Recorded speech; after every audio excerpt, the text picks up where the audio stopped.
Kabanata 1561 Lightning Body Tempering. Pinaikit ni Chinyu ang kanyang mga mata at tumangala. Daan-daang tao ang nakatayo sa hangin. Nagsama-sama ang kanilang panloob na chi at sobrang siksik. Damn it! It's the shocking Thunderhole. Bahagyang kumunat ang noo ni Jingbei. Nakakagulat na Thunderhole. Ano iyon? Natarante si Chinyu. Ipinaliwanag ni Jingbei, ito ay isang sekta na may malaking lakas. Matagal na nilang pinagnanasaan ang Hunter Organization. Pagkatapos sabihin iyon, sumigaw si Jingbei sa itaas, nababaliw ka na ba? How dare you attack our Hunter Organization? Hahaha. Mayabang na tawa ang galing sa taas. Paano kung ang organisasyon ng mga ngaso? Sa pagkakataong ito, buong paghahanda na ang ginawa ng ating Thunderbolt Hall. Bahagyang sumimangot si Jingbei at sinabi sa mahinang boses, natatakot ako na kumalat na ang balita ng pagkawala ng mga tauhan ng puting buto. Tinaas ni Chinyu ang kanyang kilay at sinabing, panahon na. Hindi ba kayo nag-alinlangan sa kapangyarihan ng Dragon Protection Formation? Ngayon ay isang magandang pagkakataon. Pagkatapos sabihin iyon, direktang umatras si Chinyu sa gilid. Bahagyang kumunot ang noo ni Jingbei at sinabing, Chinyu, kahit na ang Thunderbolt Hall na ito ay hindi maikukumpara sa isang top-tier na sekta tulad ng Heavenly Cloud Sect, ang lakas nito ay napakalakas din. Ang formation na ito. Huwag kang mag-alala, walang pakialam na sabi ni Chinyu. Tuldok. Nakatango lang si Jingbei nang makita niya ito. Nagpalitan sila ni Guanzuang ng isang sulyap at nagplanong i-activate ang formation para labanan ang Thunderbolt Hall. Bahagyang ipinikit ng dalawa ang kanilang mga kamay at itinaas ang kanilang mga palad, dahilan para bumulwak ang hangin sa paligid. Kaagad pagkatapos, ang makapal na ulap ay tila tinamaan ng bagyo at nagsimulang tanggayan. Sa isang kisap mata, ang nakakalat na fog ay aktwal na napalitan ng dalawang parang buhay na banal na dragon. Ang mga Divine Dragon ay walang katulad na makapangyarihan, na para bang nagmula sila sa isang sinaunang mito. Bagamat ang mga banal na dragon na ito ay mukhang napakabihirang, ang lahat ay hindi makadama ng kahit katiting na bahagi ng panloob na chi mula sa kanilang mga katawan. Hahaha. Nang makita ito ng bulwagan ng Shocking Thunder, hindi nila napigilan ang pagtawa. Dalawang dragon na walang panloob na chi. Bakit? Sinusubukan ba nilang labanan ang Thunderclap Hall ko? Sa sandaling ito, nawala ang tiwala ng mga miyembro ng Hunter Organization. Walang kamalay-malay na tiningnan ni Jingbei si Chinyu, ngunit si Chinyu ay nakahiga doon ng maluwag at bahagyang nakapikit. Ito ay medyo komportable. Kinagat ni Jingbei ang kanyang mga ngipin at tumingin kay Guanzuang. Nagtama ang kanilang mga mata, at agad na nag-ugnay ang kanilang mga isipan. Formation, bumangon. Sabay-sabay silang umungal, at ang dalawang Divine Dragon ay agad na sumugod patungo sa Hall ng Shocking Thunder. Tumikim ang Hallmaster ng Hall of Shocking Thunder, at sa isang pitik ng palad, inilabas niya ang isang mahiwagang artifact na tila isang gong. Hindi mo alam ang buhay mula sa kamatayan. Ang Hallmaster ng Hall of Shocking Thunder ay malamig na umungol, at agad na pinaandar ang gong. Kaagad pagkatapos, tinakpan ng maitim na ulap ang kalangitan, at ang mga kidlat ng kidlat ay bumagsak mula sa mataas na kalangitan, walang awa na bumasag patungo sa dalawang banal na dragon. Nang makita ang eksenang ito, agad na binuksan ni Chinyu ang kanyang mga mata. Lightning Element, sabi ni Chinyu sa mahinang boses. Noong siya ay nasa lupa, narinig niya ang tungkol sa elemento ng kidlat, at nakolekta pa niya ang isang bahagi ng makalangit na kapigatian. Ngunit mula nang dumating siya sa banal na rehiyon, hindi na niya ito narinig pang muli. Ngayong nakita na niya ang kidlat na ipinatawag ng Hallmaster ng Thunderbolt Hall, hindi niya maiwasang mabigla. Ang kidlat ay sumugod patungo sa dalawang banal na dragon. Ngunit sa sandali ng pakikipag-ugnay, ibinuko ng Divine Dragon ang dagwang bibig nito at nilamon ang kidlat. Sa sumunod na segundo, lumabas ang kidlat sa kanyang bibig at dumiretso sa mga miyembro ng Thunderbolt Hall. Bago pa makapag-react ang mga miyembro ng Thunderbolt Hall, ang pangalawang Divine Dragon ay tumawid na. Ang malaking katawan na iyon ay tumama sa lahat sa napakabilis na bilis. Ang nakakatakot na puwersa ay agad na nabasag ang kanilang mga katawan. Nang makita ito, hindi mapigilan ni Chinyu na mapangiti. Kailangang malaman ng isa na ang formation core na ito ay gumamit ng bakal. Ang kapangyarihan ng Iron Rod ay hindi maisip. Paano nila ito natitiis? Noong una ay inakala nila na ito ay magiging isang matinding labanan, ngunit sa maikling sandali, higit sa kalahati ng Thunderbolt Hall ang napatay. Ang maraming mga ngaso ay nanunood ng nakanganga ang kanilang mga bibig, na para bang hindi sila nang ahas na maniwala na ang porma sayon ng proteksyon ng dragon na ito ay may kakilakilabot na kapangyarihan. Sige, tanggalin ang formation, sabi ni Chinyu kay Jingbei. Agad na isinara ni na Jingbei at Guanzu ang porma sayon ayon sa kahilingan ni Chinyu. Sa isang sandali, ang buong organisasyon ng mga ngaso ay naibalik sa orihinal nitong estado at natakpan ng hamog. Itinaas ni Chinyu ang kanyang ulo upang tingnan ang gulat na Hallmaster ng Thunderbolt Hall. Sa isang malalim na paglukso, nakarating siya sa harapan niya sa isang iglap. Ikaw, ako. Sa sandaling nakita niya si Chinyu, ang Hallmaster ng Thunderbolt Hall ay hindi napigilan ang umutot ng mahabang panahon. Inabot ni Chinyu ang gong at tambol sa kanyang kamay at sinimulang kalikutin ito. Tanungin kita, saan nanggaling ang bagay na ito? Tanong ni Chinyu. Ang Hallmaster ng Thunderbolt Hall ay nagmamadaling sinabi, ito ay isang bagay na nakuha ko ng nagkataon.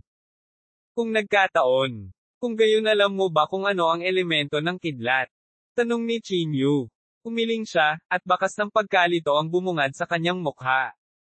Tahimik na hinawakan ni Chinyu ang mahiwagang artifact. Sinubukan niyang maramdaman ang panloob na chi ng gong at tambol. Gaya ng inaasahan, ang kalangitan ay muling napuno ng maitim na ulap, at ang mga kidlat ng kidlat ay namuo na parang kidlat na ahas. Gayunpaman, ang kidlat na ito ay daan-daang beses na mas malaki kaysa sa kidlat na ipinatawag ng Hallmaster ngayon.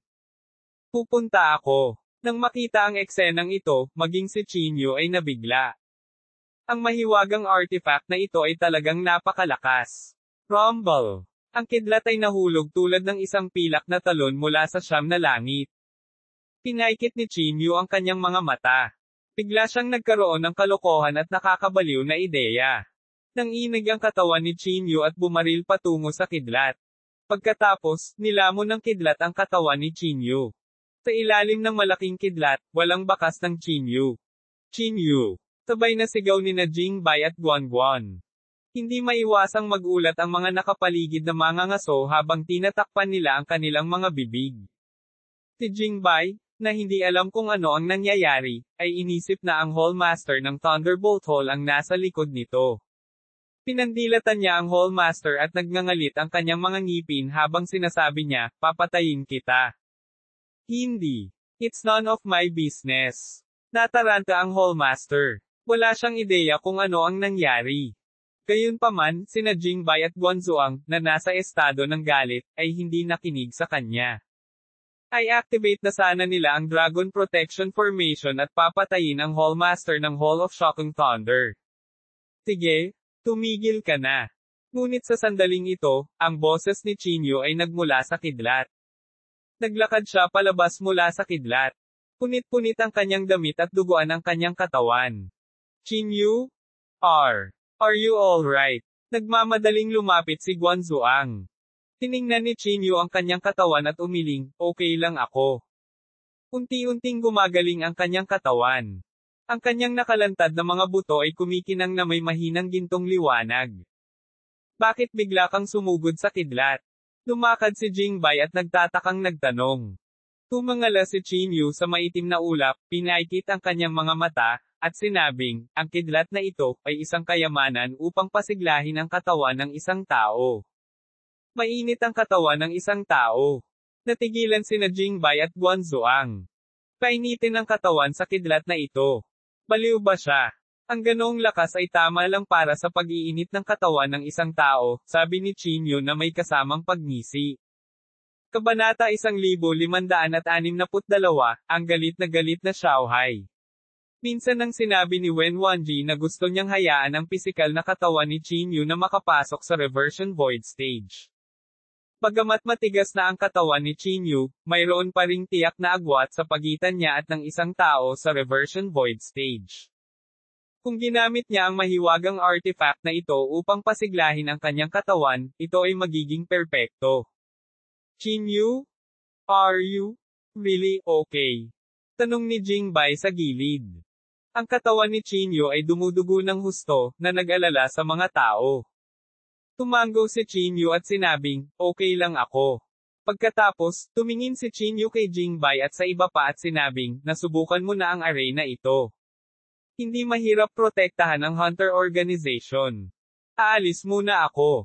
Gusto pa rin ni Jingbei at ng iba pa na panatilihin si Chinyu, ngunit alam nila na may mas mahahalagang bagay si Chinyu na dapat gawin, kaya tumango sila at sumang-ayon.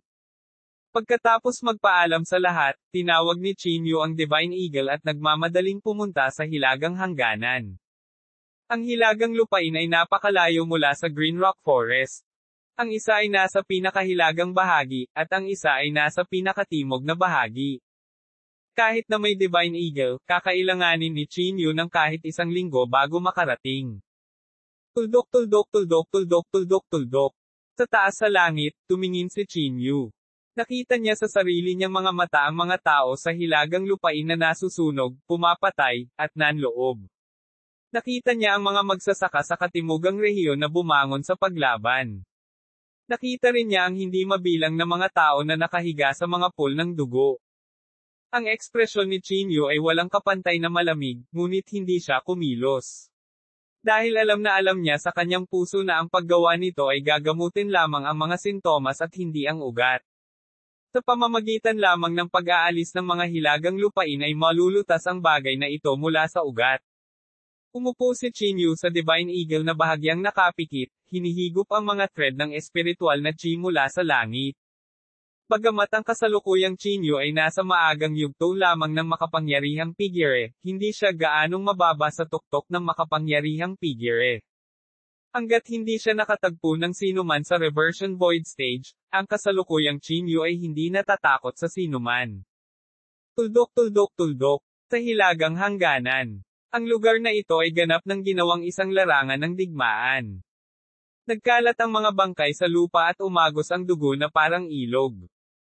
Pinangunahan ni Xiaohai ang lahat at nakipaglaban ng buong lakas, pinatay ang hindi mabilang na mga magsasaka sa hilagang bahagi. Sa sandaling ito, malamig na nakatingin si Xiaohai sa direksyon ng hilagang lupain. Sa gitna ay isang malaking ilog. Ang ilog na ito ay ang tanyag na dagat na patay, at walang sino man ang maaaring tumawid dito.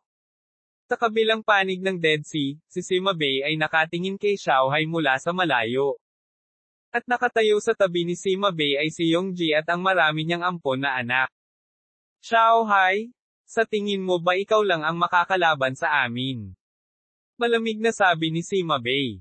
Sa kasalukuyan, mayroon ng 4 na tao mula sa 3 baliw at 3 ganap ng hilagang lupain na nakarating na sa hilagang lupain. Sa isang alamat lang na tulad mo, sa tingin mo kaya mong talunin ang isang bato gamit ang isang itlog. Malamig ang ekspresyon ni Xiaohai, ngunit alam niyang siya lang ang sumusuporta sa buong hilagang hangganan. Yongji? Kasuklam-suklam kang tao, malamig na sabi ni Xiaohai. Inilagay ni Yongji ang kanyang mga kamay sa likuran niya, ngumiti siya ng mahina at sinabing, kasuklam-suklam. Pagdating sa paglilinang, paano magkakaroon ng anumang bagay na kasuklam-suklam? Ang hilagang lupain ay may mas makapangyarihang spell. Tama lang ang napili ko. Kailangan ko bang maging katulad mo, na ipagsapalaran ang buhay ko para sa grupo ng mga walang kaugnayang tao? Sa aking palagay, ikaw ang tulala. Sumigaw si Xiaohai. Yongji, naglakas loob ka bang labanan ako? Tumawa ng malakas si Yongji. Xiaohai, kung may kakayahan ka, tumawid ka sa Dead Sea. Ipaglalaban kita. Kasuklam-suklam na halimaw. Biglang nagpakawala ng galit si Xiaohai. Isang nakakatakot na enerhiya ng chi ang direktang tumawid sa Dead Sea at dumiretso kay Yongji. Mga ad ng pop future. Hindi napigilan ni Yongji ang gulat na ekspresyon. Nagmamadali siyang sumalakay at hinarap itong maladrago na panloob na chi. Boom! Sa sandali ng banggaan, ang galit na dagindong ni Xiaohai ay nawala sa manipis na hangin. Gayunpaman, nabigla pa rin ito kay Yongji. Ibinaba niya ang ulo para tingnan ang palad niya at naramdaman niya ang pamamanhid sa palad niya. Kailangang malaman ng isa na ito lamang ang galit ni Xiaohai. Kung direktang haharapin niya si Xiaohai, napakababa ng tsansa niyang manalo. Bahagyang ipinikit ni Yongji ang kanyang mga mata at bakas ng galit ang biglang bumangon sa kanyang puso. Sa sandaling ito, bigla niyang napagtanto na sa mga alamat ng 3 baliw at 3 ganap, walang mas mahina kaysa sa kanya. Tila nakita ni Sima Bei ang iniisip ni Yongji. Walang pakialam niyang sinabi, hindi mahalaga. Pagkatapos mong linangin ang kumpletong pamamaraan ng sagradong puso, ang Xiaohai na ito ay hindi dapat banggitin. Tumingin si Yongji kay Sima Bei at sinabing, ikaw ba ang kalaban niya? Pinaikit ni Sima Bei ang kanyang mga mata at malamig na sinabi, sa buong South Province, hindi ako natatakot sa sinuman. Kung gayon, bakit hindi ka tumawid sa Dead Sea at patayin si Xiaohai? Hanggat namatay si Xiaohai, hindi ba magiging iyo ang South Province? Malamig na tanong ni Yongji. Si Sima Bei ay hindi nagalit. Inilagay niya ang kanyang mga kamay sa likod ng kanyang likuran at walang pakialam na sinabi, ang aking pangunahing katawan ay hindi makaalis sa hilaga sa ngayon. Hindi kayang talunin ng aking clone si Xiaohai.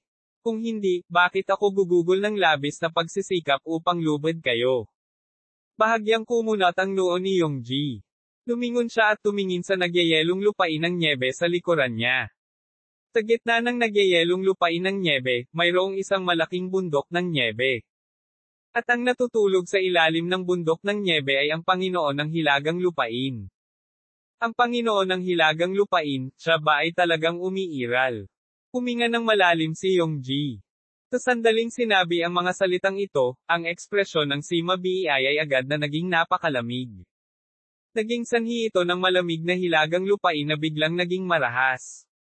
Bahagyang nagbago ang ekspresyon ni Yongji, at nagmamadali siyang nagpaliwanag, wala akong ibang intensyon. Ikinwento ng young millionaire from Lahog kung paano siya yumaman. Tumimbang ka ba ng higit sa 80 kilograms? Aabot ka sa 56 kilograms. Recipe. Malamig na sinabi ni Sima Bei, walang sino man ang pinapayagang magtanong sa Panginoon ng Hilagang Lupain. Naiintindihan ko. Tumango si Yongji. Sa kabilang pampang, lalong nagalit si Xiaohai. Naikuyom niya ang kanyang mga kamao ng mahigpit, at ang kanyang mga ngipin ay nag-igting ng mahigpit na ang mga ito ay gumawa ng mga kaluskos. Senior Xiaohai, kapag ang hilagang lupain ay naglunsad ng susunod na pag-atake, natatakot ako na hindi na tayo makakatagal pa, sabi ng isang katabi niya. Medyo seryoso rin ang ekspresyon ni Xiaohai. Ang Heavenly Cloud Sect ay hinaila na siya pabalik, at si Juwo ay umalis din sa hilagang hangganan dahil sa kanyang pisikal na kondisyon. Sa ngayon, si Xiaohai lamang ang natitira na nagpupumilit na kumapit sa malawak na hilagang hangganan. Natatakot ako na ang hilagang lupain ay magpadala ng Yongji, Barrow, at Fenghai sa susunod na pagkakataon, sabi ng isang tao sa tabi niya habang bumantong hininga. Ang 3 taong ito ay lahat ng top-notch sa katimugang rehiyon. Natatakot ako na hindi mo kayang kumapit mag-isa. Malamig na sinabi ni Xiaohai, hayaan mo lang silang gawin ang gusto nila. Ako, si Xiaohai, ay walang dapat ikatakot. Pagkasabi nito, tumalikod si Xiaohai at bumalik sa silid. Sa silid, bahagyang kinusot ni Xiaohai ang kanyang mga mata. Nanginginig ang palad niya sa hangin. Ang mga agos ng mahinang liwanag ay gumagalaw kasama ng kanyang palad. Walang nakakaalam kung ano ang ginagawa ni Xiaohai. Paminsan-minsan lang nila itong nakikita na sumimangot, at paminsan-minsan ay pawis na pawis. Senior Xiaohai, anong ginagawa mo? Sa wakas, may hindi napigil ang magtanong. Dahan-daang binuksan ni Xiaohai ang kanyang mga mata. Pinunasan niya ang pawis sa kanyang noo at sinabing, deducing a spell. Spell. Nagkatinginan ang iilan sa kanila. Hindi na nagpaliwanag pa si Xiaohai. Pumikit na lang ulit siya. Sa pagkakataong ito, 3 buong araw niyang ipinikit ang kanyang mga mata. Makalipas ang 3 araw, biglang may tumakbong balisa mula sa labas. Senior Xiaohai, grabe. Nandito na ang mga tao sa hilagang lupain. Nang marinig ito, biglang iminulat ni Xiaohai ang kanyang mga mata. Tulad ng aming inaasahan, ang mga umatake sa pagkakataong ito ay sina Yongji Barrow, Feng Hai, at ang dalawa pa. Nag-aalalang sabi ng nasa pinto. Si Xiaohai ay hindi nagpakita ng anumang takot. Bigla siyang tumayo at malamig na sinabi, sa tamang panahon. Ngayon, papatayin ko silang tatlo. Kabanata 1563, Espiritu ng Kabayanihan. Si Xiaohai ay hindi nagpakita ng anumang takot nang kaharap ang kanyang mga dating kasamahan mula sa katimugang rehiyon. Sa kabilang banda, puno siya ng fighting spirit. Senior Xiaohai? Bilang karagdagan sa kanilang tatlo, isang malaking grupo ng mga magsasaka mula sa hilagang rehiyon ang dumating din, sabi ng katabi niya na nakakunot ang noo. Nang marinig ito, bahagyang nagbago ang ekspresyon ni Xiaohai. Kailangang malaman ng isa na ang average na base ng paglilinang ng hilagang rehiyon ay mas mataas kaysa sa katimugang rehiyon. Dahil sa malupit na kapaligiran, ang mga taong nanatili sa likuran ay napakalakas. Si Xiaohai ay hindi natatakot sa 3 taong iyon, ngunit ang 3 taong ito ay may sapat na lakas upang maantala si Xiaohai. Kung iyon ang kaso, ang katimugang rehiyon ay magdaranas ng matinding pagkalugi. Hindi na siya nag-isip pa at mabilis na lumabas ng kwarto. Nagkagulo na sa labas. Si Yongji at ang dalawa pang nakatayo sa langit, malamig na nakatingin sa ibaba. Tulad ng para sa hilagang magsasaka, nagsimula na silang makipaglaban sa katimugang rehiyon. Tulad ng nahulaan ni Xiaohai, ang katimugang rehiyon ay dumanas ng matinding pagkalugi. Sila ay hindi isang katugma para sa hilagang magsasaka sa lahat. Damn it! Dahil dito, si Xiaohai, na napupuot sa kasamaan bilang kanyang kaaway, ay agad na nagalit. Tuldok tuldok tuldok tuldok tuldok tuldok. Kasabay ng pagwagayway ng kanyang mga palad, ang kanyang mga kamay ay lumabas na parang mga dragon. Isang nakakatakot na panloob na chi ang tumago sa karamihan, na agad na pumatay ng ilang mga magsasaka sa hilagang bahagi. Nang makita ang nakakatakot na lakas ni Xiaohai, hindi napigilan ni Yongji at ng iba pa na mapabuntong hininga. Ang lakas ng isang alamat ay malamang na higit sa ating tatlo. Napabuntong hininga si Yongji na may taos pusong damdamin. Walang sinabi sina Feng Hai at Barrow, ngunit napakalinaw ng kanilang intensyon. Ads by Pop Future. Atake. Kung patuloy na pumapatay si Xiaohai, natatakot akong hindi magiging sapat ang mga taong ito, malamig na sabi ni Barrow. Iniunat niya ang kanyang kamay at naglabas ng scimitar. Ang scimitar na ito ay lubhang pambihira. May sabi-sabi na ito ay ginawa ng isang master refiner, at hinaluan ito ng pulbos ng mga buto ng isang santo. Ang kapangyarihan nito ay walang hangganan. Xiaohai, kami ang kalaban mo. Sigaw ni Barrow kay Xiaohai. Hindi umimik si Xiaohai. Isang palad lang ang tumugon sa kanya. Ang nakakatakot na palm print na ito ay dumiretso sa kanya na may kasamang humahanggos na pagsabog. Si Barrow ay likas na hindi nang ahas na maging pabaya. Hinawakan niya ang scimitar sa kanyang kamay at biglang naglaslas. Bang! Ang palm print ay naputol sa 2 piraso, ngunit ang natitirang puwersa ay pinilit si Barrow pabalik ng ilang hakbang. Hindi maiwasang magbago ang ekspresyon ni Barrow, at bakas ng solemnidad ang lumitaw sa kanyang puso. Lahat, sama-samang umatake. Natatakot ako na hindi tayo ang kalaban niya sa one-on-one fight, malamig na sabi ni Barrow. Si Yongji at Feng Hai ay sumulong din, ang kanilang panloob na chi ay sumabog. Gayunpaman, walang lakas si Xiaohai para kontrolin ang iba. Iniwas niya ang kanyang tingin sa larangan ng digmaan at sumigaw, lahat, magtago sa likod ko. Nang marinig ang sigaw ni Xiaohai, hindi maiwasan ng lahat na matigilan. Naging sanhi ito upang muling maapektuhan ang mga natalong tao. Agad na nagalit si Xiaohai. Dilat na dilat ang mata niya at agad niyang ikinaway ang kamay niya. Ang isang malaking berdeng kamay ay agad na nagunat at talagang pinrotektahan ang isang malaking bilang ng mga magsasaka mula sa katimugang rehiyon sa ilalim ng kanyang kamay. Anong uri ng pamamaraang ito na lumalaban sa langit? Maging si Yongji at ang iba pa ay labis na nagulat. Nakakatakot ang pakiramdam ko, bukod sa pinuno ng sekta ng Heavenly Cloud Sect, mayroon na ngayong isa pang Xiaohai. Huminga ng malalim si Yongji, ang kanyang ekspresyon ay napakaseryoso. Kaagad pagkatapos, itinaas ni Xiaohai ang kanyang ulo upang tingnan ang tatlong tao at malamig na sinabi, kayong lahat, sama-samang umatake. Ngayon, pupugutan ko ang inyong matuwid na landas. Ads by Pop Future. Mayabang. Malamig na ngumuso si Bero at nanguna sa paghakbang. Hinawakan ni Bero ang kanyang scimitar sa kanyang kamay at dumiretso sa Xiaohai. Ang hugis arko na liwanag ay pamunit sa langit at lupa at tumama patungo kay Xiaohai. Ikinaway ni Xiaohai ang kanyang manggas at sumunod ang isang marahas na hangin. Isang dalisay at siksik na panloob na chi ang umakyat upang salubungin ito. Hindi na nag-aksaya pa ng oras sina Yongji at Fenghai. Mabilis silang lumipat para salubungin si Xiaohai. Si Xiaohai ay puno ng kabayanihan. Tatlong tao ang kinakalaban niya mag-isa. Habang lumalaban siya, lalo siyang naging matapang. Sa sandaling ito, pinoprotektahan ni Xiaohai ang lahat gamit ang isang kamay. Natural, hindi niya mailabas ang buong lakas. Gayunpaman, kahit na ganoon, nadama pa rin ni Yongji at ng iba pa na napakahirap. Xiaohai? Ngayon ang araw nang mamatay ka. Pilit na umungol si Barrow. Lumiwanag ang itim na liwanag sa lahat ng direksyon.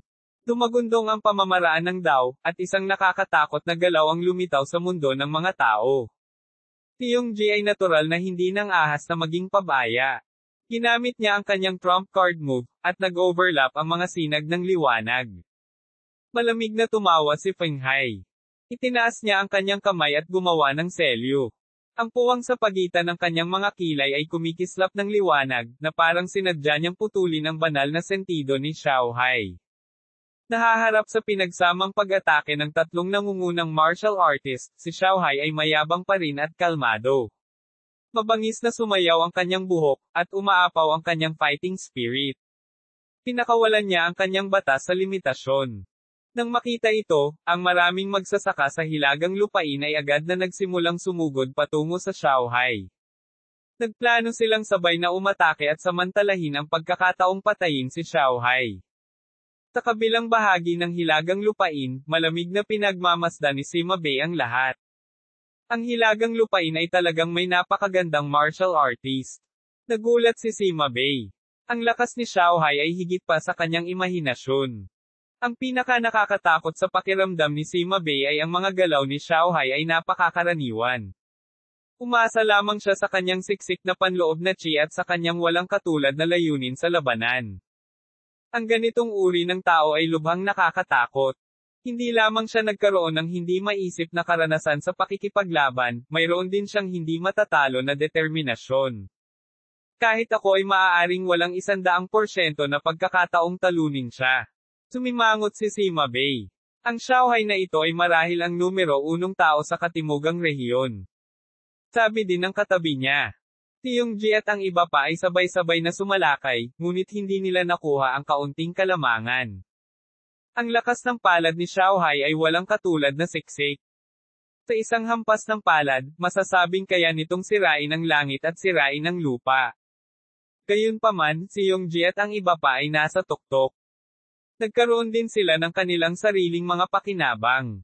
Kahit na hindi nila maibagsak ang Xiaohai, hindi sila matatalo.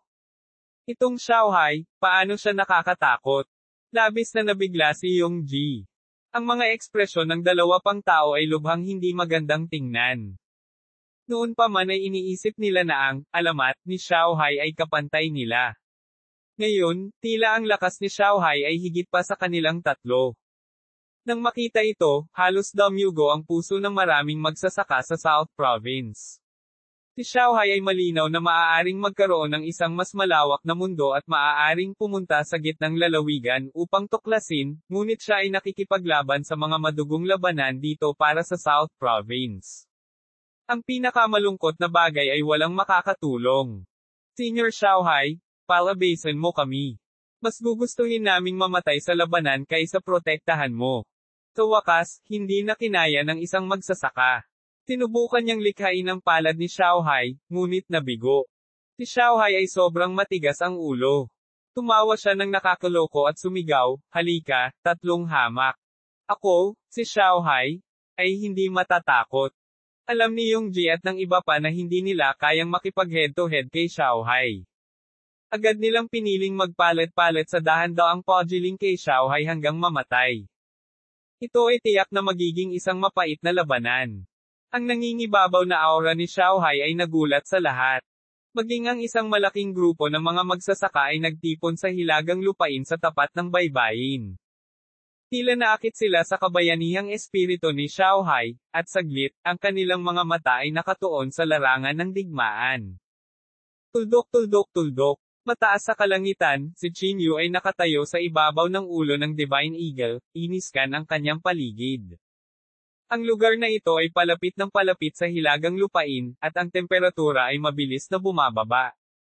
Dapat ay malapit na tayong dumating. Naglabas si Qin Yu ng mapa. Sa katunayan, papalapit na sila sa hilagang hangganan. Siguro kung kaya bang labanan ng Senior Xiaohai ang hilagang lupain ng mag-isa.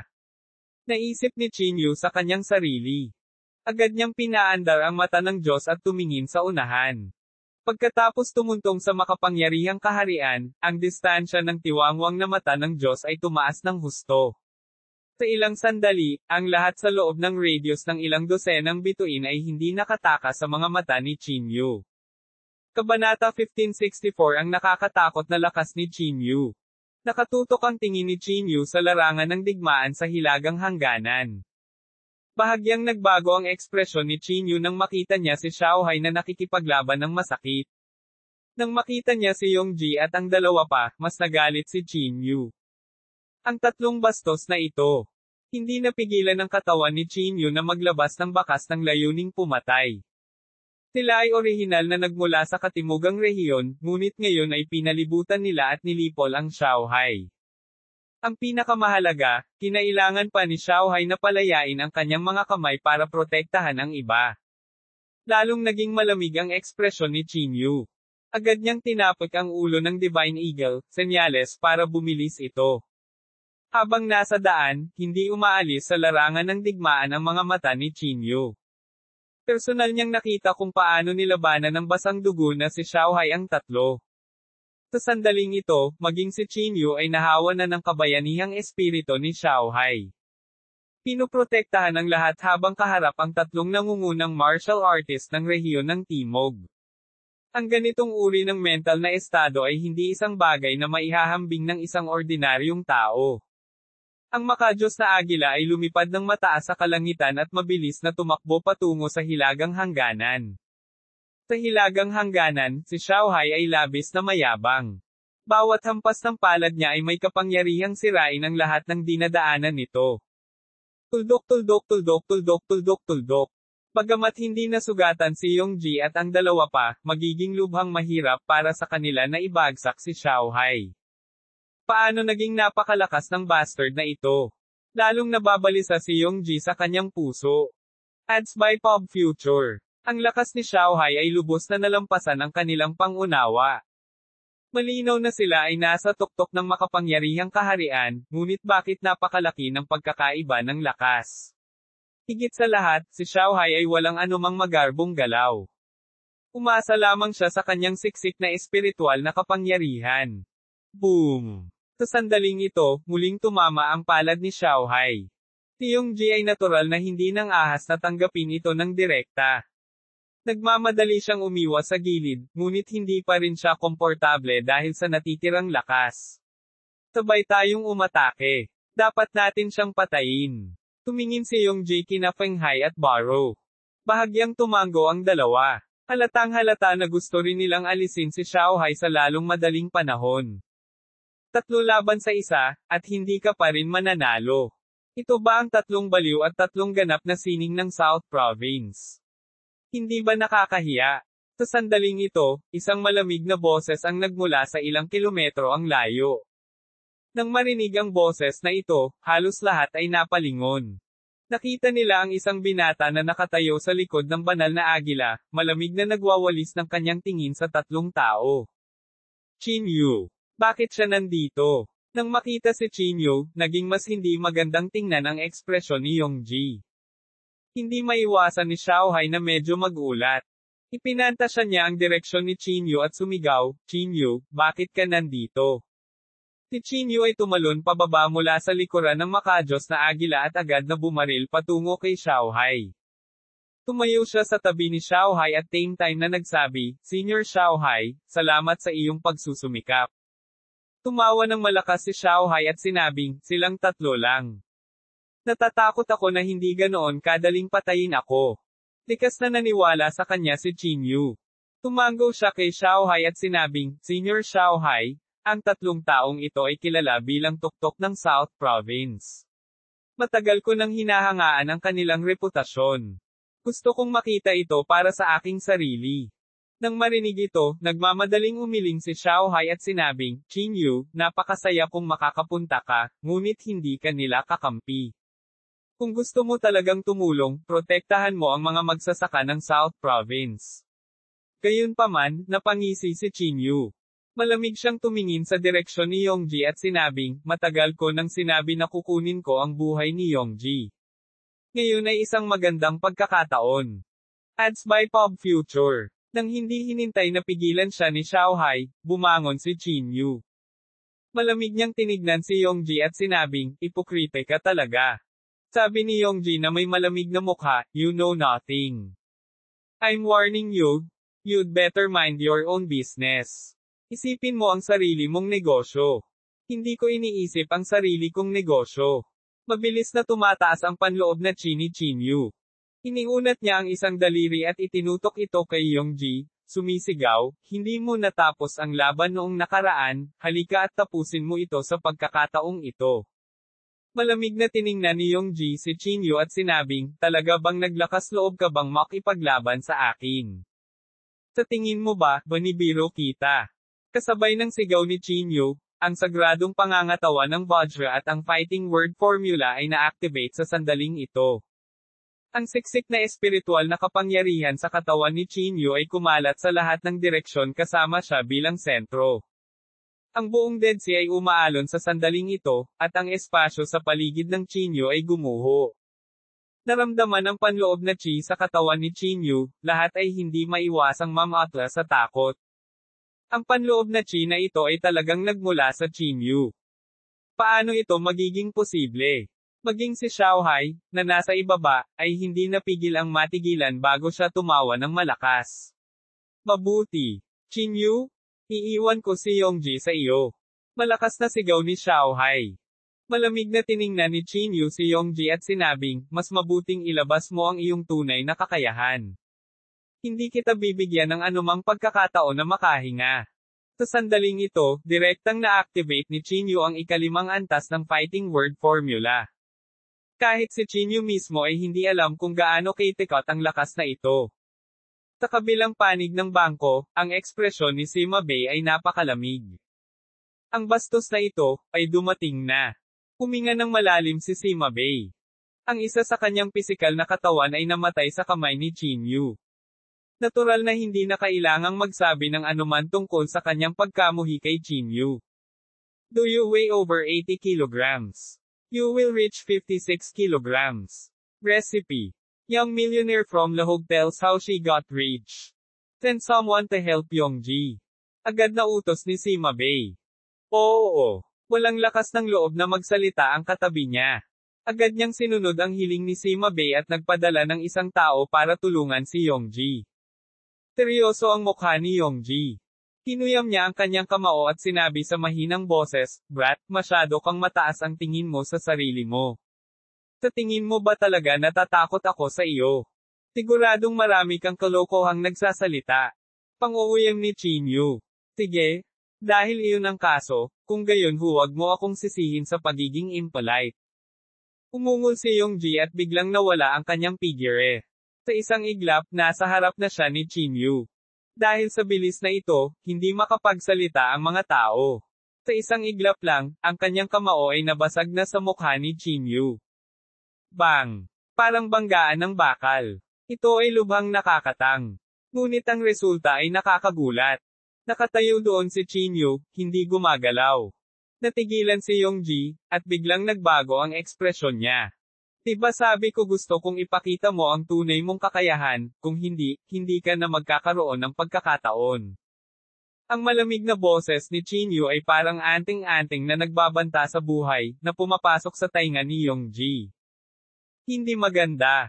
Biglang nakaramdam ng masamang pakiramdam si Yongji at agad na nagplanong umatras, ngunit mas mabilis si Chinyu. Ang kanyang ginintoang palad ay gumuhit ng parabola, at may tunog na, sinampal nito ang mukha ni Yongji. Agad na napalipad si Yongji dahil sa sampal. Parang bala, pumutok siya patungo sa lupa ng paputok. Boom! Bumagsak ang buong katawan niya sa lupa, na lumikha ng malaking bunganga sa lupa. Ang usok at alikabok ay lumipad kung saan-saan. Nagulat ang lahat sa eksenang ito. Si Yongji ay pinalipad ng isang sampal. Paano ito naging posible? Higit pa rito, malinaw na nabasag ang kanyang kamao sa mukha ni Chinyu. Bakit walang reaksyon si Chinyu? Gaano kaitikot ang pisikal na katawan ni Chinyu? Hahaha, magaling. Hindi napigilan ni Xiaohai na tumawa ng malakas. Galing din sa bunganga ang galit na roar ni Yongji. Nang kumalat ang alikabok, nabasag na ang kalahati ng kanyang mukha. Tumulo ang sariwang dugo, at mukha siyang kaawa-awa. Kasabay ng galit niyang ekspresyon, napakabangis niyang tingnan, na para bang isa siyang demonyo. Kabanata 1565 ang dakilang digmaan laban kay Yongji. Pinandilatan ni Yongji si Chinyu. Napuno ng galit ang dibdib niya, halos mawalan na siya ng malay. Paanong hindi siya magagalit kung binubugbog siya sa harap ng maraming tao? Chinyu, nililigawan mo si kamatayan. Itinaas ni Yongji ang kanyang ulo at umungol, nanginginig ang boses sa kalangitan. Gayunpaman, sa mga mata ni Chinyu, isa lamang siyang payaso, hindi kayang lumipad sa galit. Sa suporta ng ikalimang antas ng fighting word formula, hindi inilagay ni Chinyu si Yongji sa kanyang mga mata. Sa kabilang gilid ng bangko, mas naging malamig ang ekspresyon ni Sima Bei. Malungkot ang kanyang ekspresyon habang sinabi sa mahinang boses, ang batang ito ay hindi dapat payagang mabuhay. Lord Sima Bei, huwag kang mag-alala. Nagpadala na ako ng mga tao, sabi ng katabi niya. Habang nagsasalita siya, isang taong nakasuot ng itim na tao ang biglang lumitaw sa hilagang hangganan. Malamig siyang tumingin kay Chinyu. Ang kanyang titig ay parang isang matalim na talam, na nagiging sanhi ng labis na hindi komportableng pakiramdam ng mga tao. Bush! Sa sandaling ito, ang taong nakasuot ng itim na tao ay biglang sumalakay mula sa likuran. Isang matalim na talam na natatakpan ng berdeng ambon ay nakatutok sa leeg ni Chinyu. Bahagyang nanliit ang mga mata ni Chinyu, at isang gintong liwanag ang agad na lumitaw sa kanyang katawan. Ang ginintoang liwanag ay parang gintong mangkok na bumabalot sa loob ni Chinyu. Tuldok tuldok tuldok tuldok tuldok tuldok. Klang! Ang matalim na talam ay ipinadala sa paglipad sa sandaling ito ay nakadikit dito. Bush! Sa sandaling ito, nagngangalit din si Yongji. Mga ad ng Pop Future. Sabay tumayo silang dalawa, umaapaw sa langit ang mamamatay tao na aura sa kanilang mga katawan. Malamig na tiningnan ni Chinyu ang dalawang tao sa kanyang harapan at sinabing, Yongji, mukhang na-overestimate ko kayo, mga basura. Biglang nagsikip ang mga pupils ni Yongji. Ano? Basura? Siya ay nangingibabaw sa katimugang rehiyon sa loob ng maraming taon, ngunit ito ang unang pagkakataon na nakatanggap siya ng gayong pagsusuri. Anak, papatayin kita. Sigaw ni Yongji at itinaas ang kanyang kamay para gamitin ang kanyang trump card, ang tatlong elementong banal na palad. Ang tatlong elemento ng banal na palad ay napakalakas, at hindi ito ang unang pagkakataon na hinarap ito ni Chinyu. Gayunpaman, sa pagkakataong ito, ang caster ay si Yongji, at ang kapangyarihan nito ay lubhang nakakatakot. Kasabay nito ang paggalaw ng lalaking nakaitim na katabi niya. Itinuro niya ang kanyang daliri pasulong, at sa isang iglap, isang ningning na kasing kapal ng yakap ng isang tao ang bumungad kay Chinyu. Malamig na tumingin si Chinyu sa mga spell ng 2 taong ito. Kinuyam niya ang kanyang mga kamao, at lumitaw ang golden light. Itinaas niya ang kanyang kamay at binasag ang 10,000 spell-breaking punch. Boom! Ang gintong liwanag ay tumagos sa langit at lupa, na nagpapaliwanag sa buong hilagang hangganan. Naapektuhan pa ng nakakapasong temperatura ang kabilang panig ng bangko. Sa sandaling ito, nagsimulang kumulo at gumulong ang Dead River. Boom! Ang gininto ang kamao ni Chinyu, na parang araw at buwan, ay bumasag sa kawalan at lahat. Hindi sapat ang 3 yuan na sagradong palad ng Eternal Limit. Ito ay nabasag sa sandali ng pakikipag-ugnay. Pagkatapos, ang malaking daliri ay nabali ng isang suntok. Agad na tinakpan ng lalaking nakaitim na nakasuot sa di kalayuan ang kanyang daliri. Nabali talaga ang daliri niya sa impact. Swoosh! Ayaw silang bigyan ni Chinyu ng anumang pagkakataon na makahinga. Ito ay dahil ang moral ay napakahalaga sa isang malaking labanan. Ito rin ang dahilan kung bakit direktang na-activate ni Chinyu ang ikalimang antas ng Fighting Word Formula. Tinapakan ni Chinyu ang line word formula at agad na nagpakita sa harap ng lalaking nakaitim na damit. Ads by Pop Future. Pagkatapos, ipinalakpak ni Chinyu ang kanyang mga kamay at damapo sa kanyang ulo. Isang nakakatakot na puwersa ng pagsipsip ang sumunod. Pakiramdam ng lalaking nakasuot ng itim na damit ay parang tinatanggal ang kanyang katawan, at patuloy na lumiliit ang kanyang katawan. Anong nangyayari? Hindi man lang alam ng lalaking nakasuot ng itim ang nangyari. Sobrang sakit lang ang naramdaman niya. Sa isang iglap, ang lalaking nakasuot ng itim ay naging isang tuyong bangkay. At ang kanyang espiritual na kapangyarihan at primordial na espiritu ay nasisipsip sa katawan ni Chinyu. Nanlaki ang mga mata ni Yongji, parang hindi makapaniwala sa lahat. Paano kaya lumaki si Chinyu sa ganoong antas sa loob lamang ng ilang araw? Naramdaman pa niya na si Chinyu ay nasa itaas na ngayon ng 3 baliw at 3 kakaiba. Mayroon lang akong 5 minuto. Kailangan kong alisin si Yongji sa lalong madaling panahon, naisip ni Chinyu sa kanyang sarili.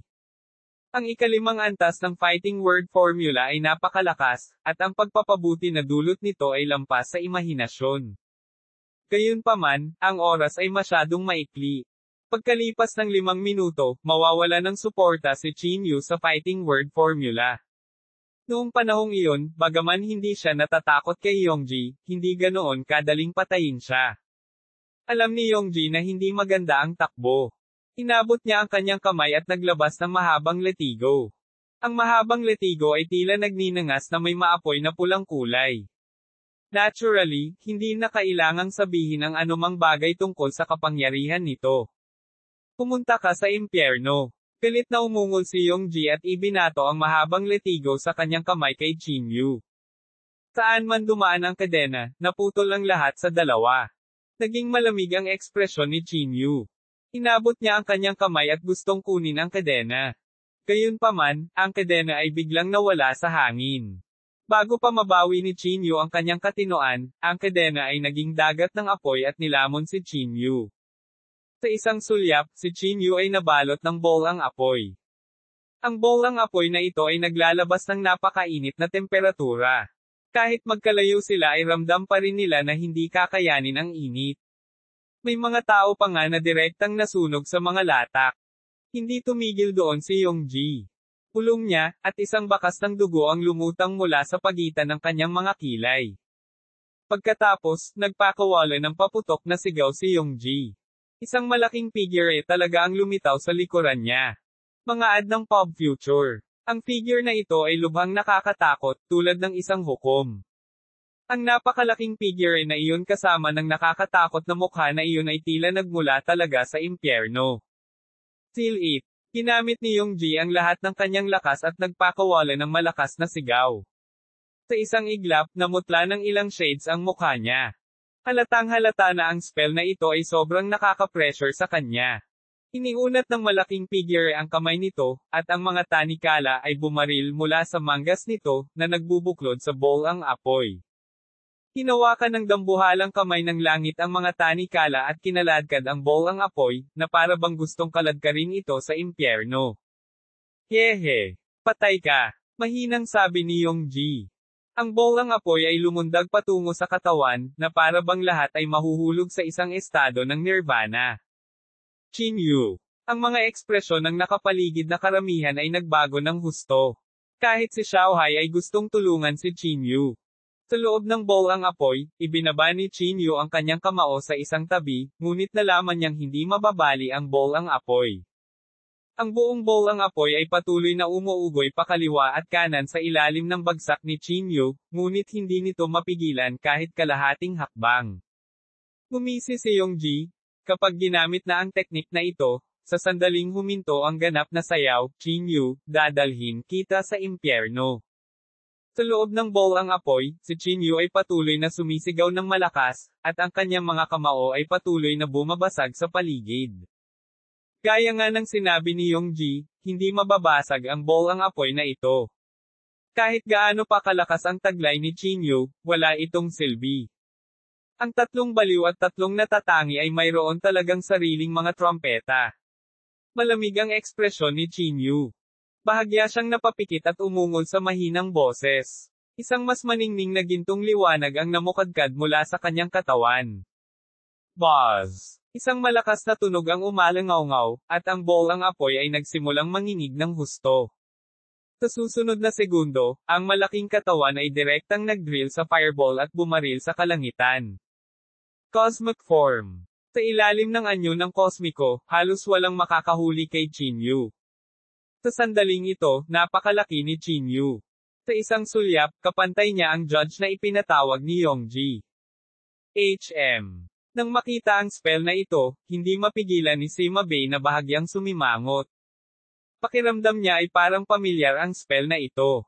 Sa pagtingin kay Chinyu na kumawala sa bola ng apoy, malamig na tumawa si Yongji. Walang kwenta. Paano kung nakatakas ka? Walang makakatakas sa spell na ito. Umuungol si Yongji. Pagtingin sa ibaba, gaya ng inaasahan, ang kadena ay nakatali pa rin sa katawan ni Chinyu. Kabanata 1566, pilit silang pinagsasama. Habang lumalaki ang katawan ni Chinyu, ang mga tanikala sa kanyang katawan ay naging makapal at lumiliwanag din. Kahit gaano pa kalakas ang taglay ni Chinyu, hindi pa rin siya makalaya. Mahigpit na nakakunot ang mga kilay ni Chinyu. Walang magawa siyang pinagmamasdan habang patungo ang katawan niya sa judge. Ang discarding ito ay may ilang pagkakatulad sa pamamaraan ng Sect Master ng Heavenly Cloud Sect. Gayunpaman, kumpara dito, ang discarding ito ay mas mabangis. Lahat ay matamang nakatitig kay Chinyu. Hindi nila maiwasang pawisan, at medyo naguguluhan ang kanilang mga puso. Chinyu. Napansin din ni Xiaohai ang eksenang ito. Malakas siyang sumigaw, at biglang tumama ang kanyang palad, na napilitang umatras sina Barrow at Feng Hai, na kasalukuyang magkasalubong. Tapos, binaril niya agad si Yongji. Boom! Tumama ang malaking palad ni Xiaohai, at isang nakakatakot na marka ng palad ang dumiretso kay Yongji. Nagbago ang ekspresyon ni Yongji, at nagmamadali siyang umatras. Gayunpaman, kinilig pa rin siya sa natitirang kapangyarihan ni Yongji, at hindi niya napigilan ang pagsusuka ng dugo. Yongji?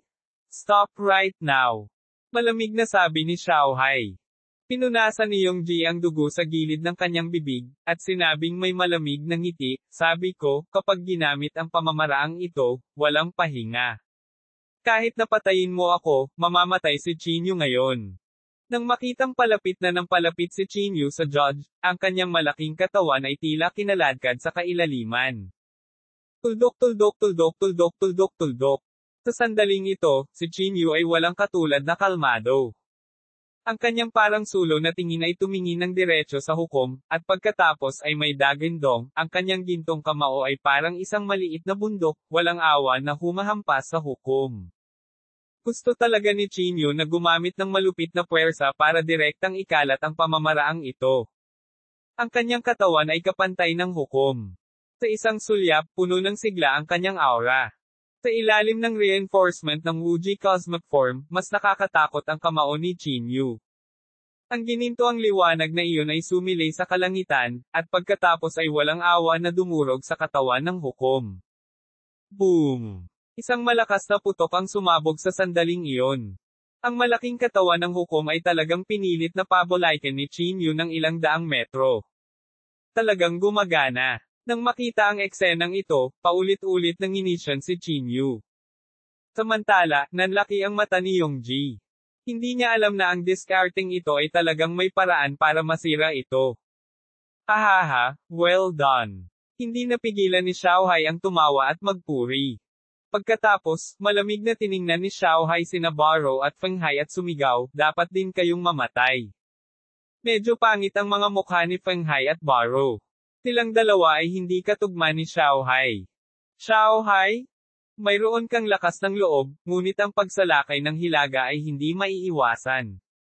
Hindi mo ito mapipigilan. Malamig na sabi ni Feng Hai. Pagkatapos, ang kanyang katawan ay nagsimulang maglaho sa kadiliman at nawala ng walang bakas sa isang kisap mata. Maya-maya, lumitaw silang dalawa sa kabilang pampang. Hindi napigilan ni Xiaohai na kumuyam ang kanyang mga kamao at malamig na sinabi, tumakas na naman sila. Sa hangin, hinawakan ni Chinyu ang kadena na nakatali sa kanyang katawan at hinaila ang judge. Kasabay nito, ang isa pang kamao ay nakakuyom at biglang nabasag. Ads by Pop Future. Boom! Isang pagsabog ang tumunog. Ang hukom ay halos masira ni Chinyu. Hinawakan ni Chinyu ang kadena gamit ang isang kamay at patuloy na binasag ang kanyang kanang kamao. Isang suntok, dalawang suntok, tatlong suntok. Matapos ang tatlong suntok, sa wakas ay hindi na nakayanan ng judge at nagsimulang magbasag-basag. Ang kanyang malaking katawan ay naging piraso at nawala sa kawalan. Kasabay nito, ang kadena sa katawan ni Chinyu ay nagsimula ring unti-unting mawala. Hindi napigilan ni Chinyu na magpakawala ng ginhawa sa kanyang puso. Mukhang mas mababa pa rin ang discarding ito sa sect master ng Heavenly Cloud Sect na Rashomon Sect, sabi ni Chinyu sa mahinang boses. Ang sekta ng Rashomon ay hindi maarap. Kahit na ang ganap na sayaw ay hindi makahanap ng paraan upang masira ito. Pagkatapos nito, dahan-daang bumalik sa normal ang katawan ni Chinyu. Naglakad siya patungo kay Xiaohai, kinulong ang kanyang mga kamay, at nagtanong, Senior Xiaohai, okay ka lang? Tawa ng tawa si Xiaohai at sinabing, ano ang maaaring mangyari sa akin? Sa kanila lang, wala silang magagawa sa akin. Pagkasabi noon, binawi ni Xiaohai ang kanyang kamay na nagpoprotekta sa lahat at sinabing, Chinyu, maswerte ka at dumating ka sa tamang oras. Kung hindi, malaki ang pagkatalo natin ngayon. Tumingin si Chinyu sa mga tao sa likod niya at hindi napigil ang mapabuntong hininga, wala silang magagawa kahit na dumating sila. Mas mabuting hayaan silang bumalik. Bahagyang bumantong hininga si Xiaohai at sinabing, kusa silang dumating. Bagamat hindi sila sapat na lakas, ang kanilang espiritu ay kapuri-puri. Sa pagsasalita hanggang sa puntong ito, tumingin si Xiaohai kay Chinyu at seryosong sinabi, napakahalaga ng espiritu. Natigilan si Chinyu, ngunit mapait siyang ngumiti sa kanyang puso. Kapag nagsimula ang isang todong digmaan, hindi na natin mapipigilan ang anuman. Mayroong higit sa 1,000,000 tao sa hilagang lupain. Gaano man tayo kalakas, imposibleng mapatay natin ang lahat, patuloy ni Xiaohai. Sa makatuwid, ang mas maraming tao sa hilagang lupain na lumahok sa digmaan, mas mabuti. Do you weigh over 80 kilograms? You will reach 56 kilograms. Recipe. Young millionaire from Lahog tells how she got rich. Gumuso si Chinyu at sinabing, Senior Xiaohai, naiintindihan ko. Pagkatapos, sinundan ni Chinyu si Xiaohai hanggang sa silid. Talagang hindi ko inaasahan na matatalo mo na si Yongji sa ganoong kaikling panahon, at napakadali, sabi ni Xiaohai habang bumantong hininga. He said half jokingly and half seryoso, kahit ako baka hindi mo kakampi. Paulit-ulit na iwinagayway ni Chinyu ang kanyang kamay at sinabing, malayo pa ako sa Senior Xiaohai. Bukod dito, umasa ako sa pagpapalaki ng mga spell para matalo ako ng ganoon kadali kay Yongji. Kung hindi lang sa ikalimang antas ng fighting word formula, magiging mahirap na labanan ngayon. Pagkatapos ng lahat, ang lakas ni Yongji ay napakalakas din. Ang spell ay isa ring uri ng lakas, sabi ni Xiaohai. Sa oras na ito, bigla niyang iniba ang paksa at sinabing, "O tama, kamusta si Juwo?" Kumaling na ba ang kanyang pinsala? Natigilan si Chinyu at nagmamadaling sinabi, si Juwo ay nasugatan. Bahagyang tumango si Xiaohai at sinabing, noong huli, nakipag-away siya sa isa sa mga clone ni Sima Bei. Bagamat pinutol niya ang distraction ni Sima Bei, tinamaan din siya sa dibdib. Sumimangot si Chinyu at umiling, mukhang hindi siya nasaktan. Sigh. Napabuntong hininga si Xiaohai, hindi dapat ganito ang lakas ni Juwo. Hindi ko alam kung bakit, pero noong nakaraan, bigla siyang nawala ng ulirat at nataman siya ng palad ni Sima Bei. Malubhang nasugatan siya. Agad na naunawaan ni Chinyu na marahil ito ang kahihinatnan ng katawan ng Nirvana. Si Chinyu ay walang malinaw na pag-unawa sa lakas ni Juwo, ngunit ayon sa kanyang hula, ang lakas ni Juwo ay tiyak na higit kay Yongji at sa iba pa. Senior Xiaohai, kumusta ang kasalukuyang sitwasyon ng labanan? Tanong ni Chinyu. Umiling si Xiaohai at sinabing, hindi ito optimistiko. Gaya ng nakita mo, maaari silang umalis sa South Province anumang oras, ngunit wala tayong paraan. Sinabi ni Chinyu sa malalim na boses, hindi mo ba sinabi na ang Dead River ay unti-unting nawawala? Tama. Tumango si Xiaohai. Ngunit sa kasalukuyang bilis, natatakot ako na aabutin ng isa pang 30 hanggang 50 taon. Hindi napigilan ni Chinyu na mapabuntong hininga at napabulalas, 30 hanggang 50 taon. Napakabagal. Oo. Bahagyang tumango si Xiaohai. At sa oras na iyon, ang kanlurang Tagaytay ay maaari ding lumahok sa digmaan at makapasok sa South Province. Natahimik si Chinyu. Pagkaraan ng ilang sandali, tinanong niya, wala ka bang anumang mga hakbang sa pagkontra? Huminga ng malalim si Xiaohai. Tumingin siya kay Chinyu at sinabing, oo, pinagsama-sama natin ang katimugang rehiyon at ang hilagang mga tao upang piliting pabilisin ang pag-unlad. Kabanata 1567 Ultimate Yin Item. Pinagsama-sama ng mga tao. Hindi napigilan ni Chinyu na manlaki ang kanyang mga mata. Ito ay dalawang malalaking plato. Paanong ang isang napakalaking bahagi ng lupa ay paghila ng mga tao? Gaano karaming kapangyarihan ang kakailanganin nito? Sinabi ni Xiaohai, kinakalkulo ko ang mga ilang araw na ito. Pagdating ng oras, natatakot ako na kakailanganin ko ng isang tiyak na dami ng lakas tao. Hindi maiwasan ni Chinyu ang makaramdam ng pagkagulat. Patungo sa paniniil ni Xiaohai, masasabing tulala si Chinyu. Maaari kang manatili pansamantala. Tumingin si Xiaohai kay Chinyu. Napabuntong hininga si Chinyu at sinabing, ako ay tanga, kaya plano kong manatili sa likuran upang labanan ang hilagang lupain kasama mo. Salamat. Tumango si Xiaohai. Sa kabilang side, si Yongji ay binugbog hanggang sa matabyunan siya ng mga sugat at sa sobrang sakit. Humiga siya sa kama at humihingal ng walang tigil. Kung hindi dahil sa napakatalino ng mga spell sa hilaga, naging bangkay na siya. Sina Baro at Fenghai ay dumanas din ng iba't ibang antas ng pinsala. Lumaban silang dalawa kay Xiaohai, ngunit natalo pa rin sila. Ito ay nagpidama sa kanila ng labis na hindi balanse. Nang sila ay nagpapagaling mula sa kanilang mga pinsala, pumasok si Sima Bei. Tuldok tuldok tuldok tuldok tuldok tuldok. Inilibot niya ang kanyang tingin sa iilan sa kanila at sinabing, ano ang nararamdaman mo?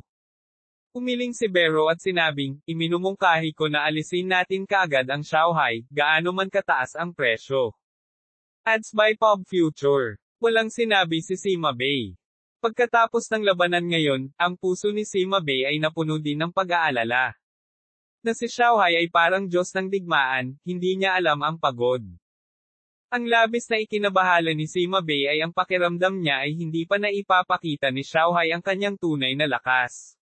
Pagkatapos ng lahat, si Xiaohai ay hindi gumamit ng anumang mga spell at umaasa lamang sa kanyang siksik na espiritual na kapangyarihan. Kahit ako ay maaaring hindi matalo kay Xiaohai, sabi ni Sima Bei sa malalim na boses. Ang kanyang pangunahing katawan ay napakalakas, na higit pa sa kanyang clone. Gayunpaman, labis pa rin ang pag-aalala ni Sima Bei. Hindi man lang siya nang ahas na tumawid sa ilog ng kamatayan at humakbang sa katimugang rehiyon. At ang Chinyu na iyon. Dapat natin siyang patayin, nahihirapang sabi ni Yongji. Sumulyap si Sima Bei kay Yongji at sinabing, hindi mo kailangang mabalisa. Sa susunod na yugto ng panahon, dapat mong linangin ng maayos ang pamamaraan ng sagradong puso. Kapag nakumpleto na ang Sacred Heart Technique, hindi na dapat banggitin ang Chinyu na iyon. Paulit-ulit na tumango si Yongji. Wala siyang mararamdaman kung matalo siya kay Xiaohai. Ngunit ngayon, natalo siya sa isang junior at natalo ng napakalungkot. Ito ay isang bagay na hindi niya matanggap. Tumalikod si Sima Bei at naglakad palabas. Sa ilalim ng napakalamig na hangin, lumakad siyang mag-isa sa mundo ng yelo at nyebe. Hindi niya alam kung saang direksyon siya tinatahak. Pagkaraan ng mahabang panahon, dumating si Sima Bei sa gitna. May 3 tao na nakatayo doon. Bawat isa sa kanila ay may panloob na chi na hindi mas mahina kaysa kay Sima Bei. At silang 4 ang kasalukuyang pinuno ng hilagang lupain. Kilala sila bilang 4 na dakilang haring makajos. Nandito na sila. Matapos makita si Sima Bei, ibinuka ng isa sa kanila ang kanyang bibig at sinabi. Tumango si Sima Bei. Nabalitaan kong natalo na naman sila sa labanang ito. Ibinuka ng isa pang tao ang kanyang bibig at nagtanong. Bahagyang napabuntong hininga si Sima Bei at saglit na hindi kumibo. Ads by Pop Future. HMPH. Kung hindi mo magawa, hayaan mo kaming kumilos. May nanunuya. Umiling si Sima Bei at sinabing, ang katimugang rehiyon ay hindi kasing simple ng iniisip mo. Pag-uusapan lang ang Xiaohai na iyon at ang pinuno ng sekta ng Heavenly Cloud Sect, hindi natin sila maaaring maliitin. HMPH. Natatakot tayo sa lobo noon at sa tigre pagkatapos. Paano natin magagawa ang mga dakilang bagay? Napagpasyahan na natin. Pupunta tayo sa Southern Region bukas. Malamig na sabi ng isa sa kanila. Si Sima Bei ay nagmamadaling umiling at sinabing, hinding-hindi. No need to say anything more. Tumangguni na kami sa Panginoon. Pumayag na ang Panginoon, malamig na sabi ng isang tao. Nang marinig ang mga salitang ito, bahagyang nagbago ang ekspresyon ni Sima Bei. Hindi niya namamalayan na tumingin sa snow na bundok sa kanyang harapan. Sa ilalim ng Snowy Mountain, ang natutulog na Panginoon ng hilagang lupain. Maraming taon na siyang natutulog. Sa mga taong ito, ang hilagang lupain ay nilamon ang hindi mabilang na buhay na nilalang upang maibigay ang Panginoon ng hilagang lupain. Ang Panginoon ng hilagang lupain ay may ganap na awtoridad, kaya't wala nang masabi pa si Sima Bei. Lahat, pakitandaan na hindi ka dapat pumunta sa Heavenly Cloud Sect. Huwag mong saktan ang Sect Master ng Heavenly Cloud Sect. Sabi ni Sima Bei na nakakunot ang noo. Hehe, bakit? Nag-iwan ba ng peklat sa puso mo ang labanang iyon? Tinuya ng isang nasa gilid. Ibinuka ni Sima Bei ang kanyang bibig at saglit na hindi alam ang isasagot. Si Sima Bei ay hindi ipinanganak sa Hilaga. Noon, bago pa magkaisa ang rehiyon sa Timog, naging hari na rin siya sa rehiyon ng Timog. Kaya lang noong panahong iyon, hindi ito tinatawag na Southern Region. Hanggang sa kalaunan ay nagsimulang mangampanya ang Sect Master ng Heavenly Cloud Sect sa lahat ng direksyon. Nasakop niya ang buong katimugang rehiyon ng sabay-sabay at pinag-isa ang lahat ng mga sekta, malaki at maliit. Mula noon, tumakas si Sima Bei sa Hilaga at naging isa sa 4 na makajos na monarko doon. Personal kong nakita kung gaano siya nakakatakot, sabi ni Sima Bei sa malalim na boses. Hehe, nagmamalaki ka lang. Hindi naman ito sineryoso ng 3 pang tao. Kung gusto nating pumasok sa Southern Region, kailangan nating makipaglaban sa Sect Master ng Tianyan Sect sooner or later. Bakit hindi gumawa ng hakbang para imbestigahan ngayon? Sinabi ni Sima Bei sa malalim na boses, iminumungkahi ko na hintayin natin ang Master na matapos ang kanyang pagkakatulog bago tayo gumawa ng hakbang laban sa Sect Master ng Heavenly Cloud Sect. Do you weigh over 80 kilograms? You will reach 56 kilograms. Recipe. Young millionaire from Lahog tells how she got rich. HMPH. Kailangan pa ba natin ang Panginoon na gumawa ng hakbang sa gayong maliit na bagay? Ang mga tao ba sa timog na rehiyon ay napakahiyain at natatakot sa gulo. Nagalit ang isang makajos na hari. Bukas, pupunta tayo sa Southern Region at makikipagkita tayo sa top-notch martial artist ng Southern Region. Pagkasabi nito, hindi pinansin ng 3 si Sima Bei at nagmamadaling umalis. Nagsimulang bumagsak ang makapal na nyebe mula sa langit. Tumingin si Sima Bei sa napakalaking bundok ng nyebe sa kanyang harapan nang walang sinasabi. Walang nakakaalam kung ano ang iniisip niya. Tuldok. Dumating ang gabi. Ang hilagang hangganan ay napakalamig ng buto. Maging si Chinyu ay nakaramdam ng hindi komportable. Bakit napakalamig sa hilaga? Hindi napigilan ni Chinyu na sumimangot. Kailangang malaman ng isa na ito ay isang mundo ng paglilinang. Karaniwan, ang panahon ay hindi dapat masyadong malamig. Maaaring ang hilaga ay nagtatago ng ilang uri ng ultimate dark energy. Napaisip si Chinyu sa sarili. Bahagya niyang ipinikit ang kanyang mga mata at sinubukang i-absorb ang dark energy sa hangin. Gaya ng inaasahan. Talagang may bakas ng madilim na enerhiya sa hangin. Bagamat napakababa ng ratio, kinumpirma pa rin nito ang hula ni Chinyu. Hindi nito maiwasang mapasaya si Chinyu.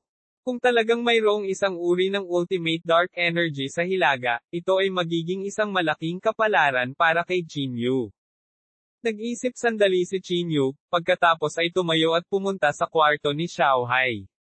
Sa sandaling ito, hindi pa rin natutulog si Xiaohai at hinuhusgahan pa rin ang pormasayon. Nang makitang pumasok si Chinyu, tumayo si Xiaohai at sinabing, "Bakit? Hindi ka ba sanay?" Napangiti si Chinyu at sinabi, "Hindi iyon. Senior Xiaohai, may gusto akong itanong sa iyo." Bahagyang tumango si Xiaohai, na nagpapahiwatig na sasabihin ni Chinyu. Sinabi ni Chinyu sa malalim na boses, "Ano ang dahilan ng lamig ng hilagang lupain?" Bakas ng pagkagulat ang bumungad sa mukha ni Xiaohai. Malinaw na hindi niya inaasahan na itatanong ito ni Chinyu. Sa katunayan, hindi ako masyadong sigurado. Natahimik si Xiaohai saglit, pagkatapos ay umiling at sinabi. Ang hilagang lupain ay nagyelo ng higit sa 10,000 taon, ngunit walang nakakaalam kung ano ang dahilan, sabi ni Xiaohai. Sinabi ni Chinyu sa malalim na tinig, ang malamig na hangin na ito ay naglalaman ng bakas ng madilim na enerhiya. Sa palagay mo, maaari bang may nakabaon ng matinding yin sa hilagang lupain? O, ang hilagang lupain ba ay sinaunang larangan ng digmaan? Napaka-posible. Sa sandaling ito, narinig ang boses ni Heavenly Blood Rainbow. Kabanata 1568 ang pagbagsak ng bundok ng paglilinang. Ang boses ng Heavenly Blood Rainbow ay hindi maiwasang mapasaya si Chinyu. Dali-dali niyang ginamit ang kanyang banal na sentido para itanong, ano ang ibig mong sabihin? Sinabi ng Heavenly Blood Rainbow sa malalim na boses, ayon sa aking haka-haka, ang dahilan kung bakit nakuha ng mga hilagang lupain ang mana ng immortal na sekta ng pagpatay ay malamang na dahil ito ay dating relic ng immortal na sekta ng pagpatay. Bahagyang kumunot ang noo ni Chinyu, na parang may naintindihan siya. Sa madaling salita, maraming taon na ang nakalilipas, ang hilagang lupain ay isang relic ng immortal na sekta ng pagpatay, ngunit pagkatapos ng isang mahusay na digmaan, humantong ito sa pagkawasak ng relic ng immortal na pagpatay ng sekta sa banal na rehiyon. Kaya naiwan nito ang mana. Hulaan ni Chinyu. Sinabi ng Heavenly Blood Rainbow sa malalim na boses, palagay ko rin. Hinawakan ni Chinyu ang kanyang baba. Naisip niya ang relic ng Immortal Slaying Sect sa Earth. Kung ihahambing, ang lugar na iyon ay tila mas maliit kaysa sa hilagang lupain. Tulad ng inaasahan, ang immortal na sekta ng pagpatay ay nasa banal na rehiyon, naisip ni Chinyu sa kanyang sarili. Ito ay hindi lamang ang banal na rehiyon. Noong ang immortal na sekta ng pagpatay ay nasa tuktok nito, paanong walang bakas ng immortal na sekta ng pagpatay sa buong sansinukob? Gayunpaman, wala sa mood si Chinyu na bigyang pansin siya. Sa sandaling ito, ang tanging iniisip niya ay kung paano pumunta sa hilagang lupain upang magsaka. Kung magkakaroon siya ng pagkakataong pumunta sa hilagang lupain, hindi lamang siya magkakaroon ng pagkakataon na makuha ang mana ng walang kamatayang sekta ng pagpatay, magagawa rin niyang hiramin ang madilim na enerhiya ng hilagang lupain upang linangin. Chinyu? Ano ang iniisip mo? Tanong ni Xiaohai sa gilid. Tuldok tuldok tuldok tuldok tuldok tuldok. Umiling si Chinyu at ngumiti, wala lang. Senior Xiaohai, pasensya na sa abala. Babalik muna ako at magpahinga. Kasunod nito, tumalikod si Chinyu at umalis sa silid ni Xiaohai.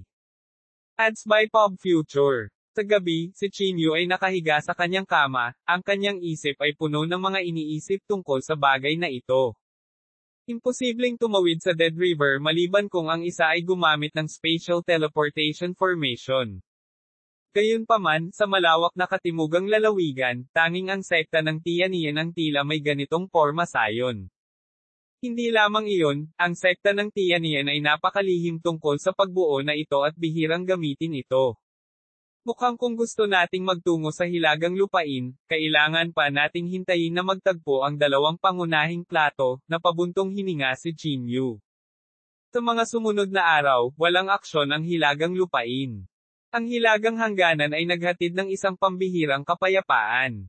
Gayunpaman, alam ng lahat na ang hilagang lupain ay tiyak na may pinaplano. Hindi sila susuko sa matabang lupain ng katimugang kapatagan. Kasabay nito, ang tatlong makajos na monarko ng hilagang lupain ay umalis na at pumasok sa timog na kapatagan. Tekta ng langit na ulap. Ang tatlong makajos na monarko ay malamig na nakatingin sa bundok ng paglilinang. Ang tao sa bundok ay ang sect master ng Heavenly Cloud Sect, tama ba? Sabi ng isa sa kanila. Tama. May chismis na ang sect master ng Heavenly Cloud Sect ay nag-iisa sa Cultivation Mountain ng ilang araw. Seclusion. Natatakot ako na sa oras na lumabas siya sa pag-iisa, nakapasok na siya sa Reversion Void Stage. Sa oras na iyon, natatakot ako na wala na talagang pagkakataon na maalis siya. Nagkatinginan silang tatlo at agad na nag-conclude. Sa huli, nilabag pa rin nila ang kalooban ni Sima Bay at nagpasyang hanapin ang sect master ng Heavenly Cloud Sect. Tumalon silang tatlo at tumayo sa itaas ng sekta ng Heavenly Cloud. Ang tatlong taong ito ang pinakamalakas na dalubhasa sa hilagang lupain, at ang kanilang lakas ay hindi maihahambing na nakakatakot. May bulong-bulungan na ang tatlong taong ito ay nasa kalahating paa na sa Reversion Void Stage, at mas malakas pa sila kaysa sa Sima Bay.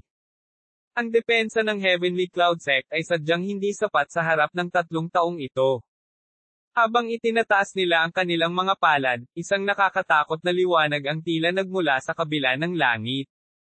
Sa harap ng kanilang malakas na lakas, ang pagbuo ng proteksyon sa bundok ng Heavenly Cloud Sect ay parang wala lang, at agad itong bumagsak. Ads by Pop Future. Anong nangyayari? Naramdaman agad ng Deputy Sect Leader ang abnormalidad, at dali-dali siyang tumayo at lumabas ng silid. Sa pagtingin sa tatlong lalaking nakasuot ng itim na damit sa harapan niya, bahagyang nagbago ang ekspresyon ng Deputy Sect Leader. Ang malakas na panloob na chi ng tatlong taong ito ay nagparamdam sa Deputy Sect Master na may bakas ng pagkabalisa. Mga kapwa Dawis, bakit mo sinalakay ang Tianian Sect ko? Tanong ng Deputy Sect Master. Napatingin ang tatlong tao sa Deputy Sect Master bago iwinagayway ang kanilang malalaking kamay. Isang nakakatakot na panloob na chi ang dumiretso para sa Deputy Sect Master. Ang ekspresyon ng Deputy Sect Master ay lubhang nagbago. Nagmamadali siyang gumamit ng spell para lumaban, ngunit napakalakas ng tatlong makajos na monarko. Hindi ito isang bagay na maaaring labanan ng Deputy Sect Master. Boom! Sa sandali ng pakikipag-ugnay, ang Deputy Sect Master ay pinalipad. Ang kanyang katawan ay bumagsak, ang kanyang mga buto ay nabali, at ang kanyang panloob na chi ay sumipot sa sukdulan sa isang iglap. Isang langgam lang ang nangahas na ibuka ang kanyang bibig para magtanong. Hindi niya alam ang kamatayan, malamig na sabi ng isa sa mga makajos na monarko. Ibinuko ng Deputy Sect Master ang kanyang bibig, may gustong sabihin, ngunit ang mga sugat sa kanyang katawan ay nagpahirap sa kanya na ibuka ang kanyang bibig. Pagkatapos noon, dirdiretsong naglakad ang tatlong tao patungo sa Cultivation Mountain. Ang Cultivation Mountain ay kumikinang na parang isang immortal na bundok. Hindi alam kung anong teknik ang ginamit ng Sect Master ng Heavenly Cloud Sect para talagang selyuhan ang buong bundok. Ang antas ng espiritual na chi na ito ay isang bagay na maaasahan lamang ng ating mga hilagang lupain ngunit hindi maaaring hanapin, malamig na sabi ng isa sa mga makajos na monarko. Tama. Ang lugar na ito ay tunay na lupain ng mga natatanging tao. Bahagyang tumango ang isa pang makajos na monarko. Kapag nakapasok na tayo sa South Province, dito na tayo titira. Pagkasabi nun ay sabay na nagtaas ng palad ang tatlo. Ang mga agos ng itim na enerhiya ay lumabas mula sa kanilang mga palad. Sa isang maikling sandali, ang itim na enerhiya ay napalitan ng isang malaking kamay at malakas na tumama sa Cultivation Mountain. Do you weigh over 80 kilograms? You will reach 56 kilograms. Recipe. Young millionaire from Lahog tells how she got rich. Boom! Sa isang hampas ng palad, ang buong cultivation mountain ay nangineg. At ang ningning na nananatili sa labas ng cultivation mountain ay lumabo ng ilang beses sa ilalim ng hampas ng palad na ito. Anong nangyayari? Anong nangyari? Sa isang sandali, ang buong makalangit na sekta ng ulap ay naalarma. Itinaas nila ang kanilang mga ulo upang tingnan ang tatlong lalaking nakasuot ng itim, at ang kanilang mga ekspresyon ay nagbago ng husto. Sino sila? Tinasalakay talaga nila ang cultivation mountain. Iyon ang seklusyon na lugar ng sect master. Mabilis na pigilan sila. Kayong tatlo, tumigil kayo. Saglit, ang buong Heavenly Cloud Sect ay nagulo, ngunit ang tatlong makajos na monarch ay ganap na hindi pinansin. Huwag magsalita. Sa sandaling ito, buong lakas na isinigaw ng Deputy Sect Master ang mga salitang ito. Noon lamang napagtanto ng lahat ang naghihingalong Deputy Sect Master. Nagmamadali silang naglakad sa harap ng Deputy Sect Master at naalarma, Deputy Sect Master, ikaw. Ano ang nangyari sa iyo? Ano ang nangyari? Sino ang tatlong taong iyon?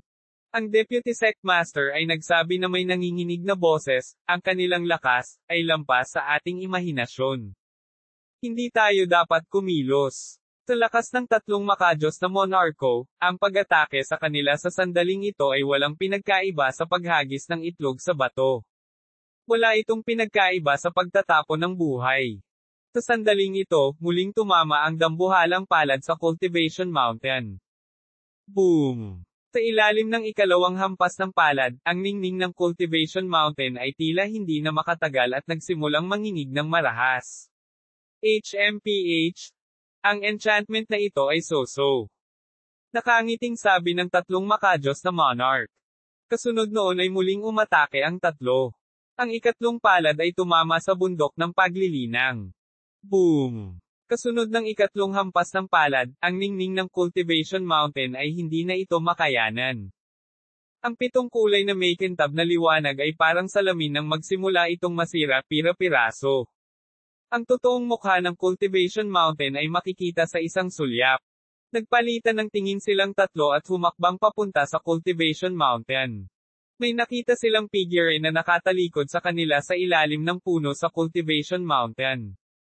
Sect Master ng Tianyan Sect, marami na akong narinig tungkol sa iyo. Malamig na sabi ng isa sa mga makajos na monarch.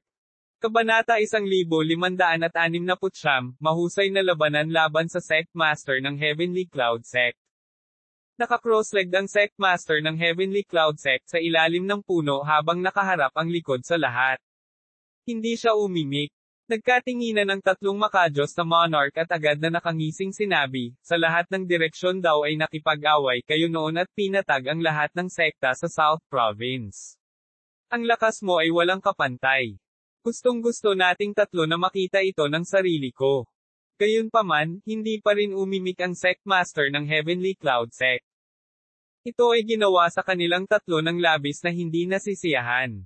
Ito ay hindi lamang inilalagay ang mga ito sa kanilang mga mata. Ano? Wala kang lakas ng loob na harapin kami.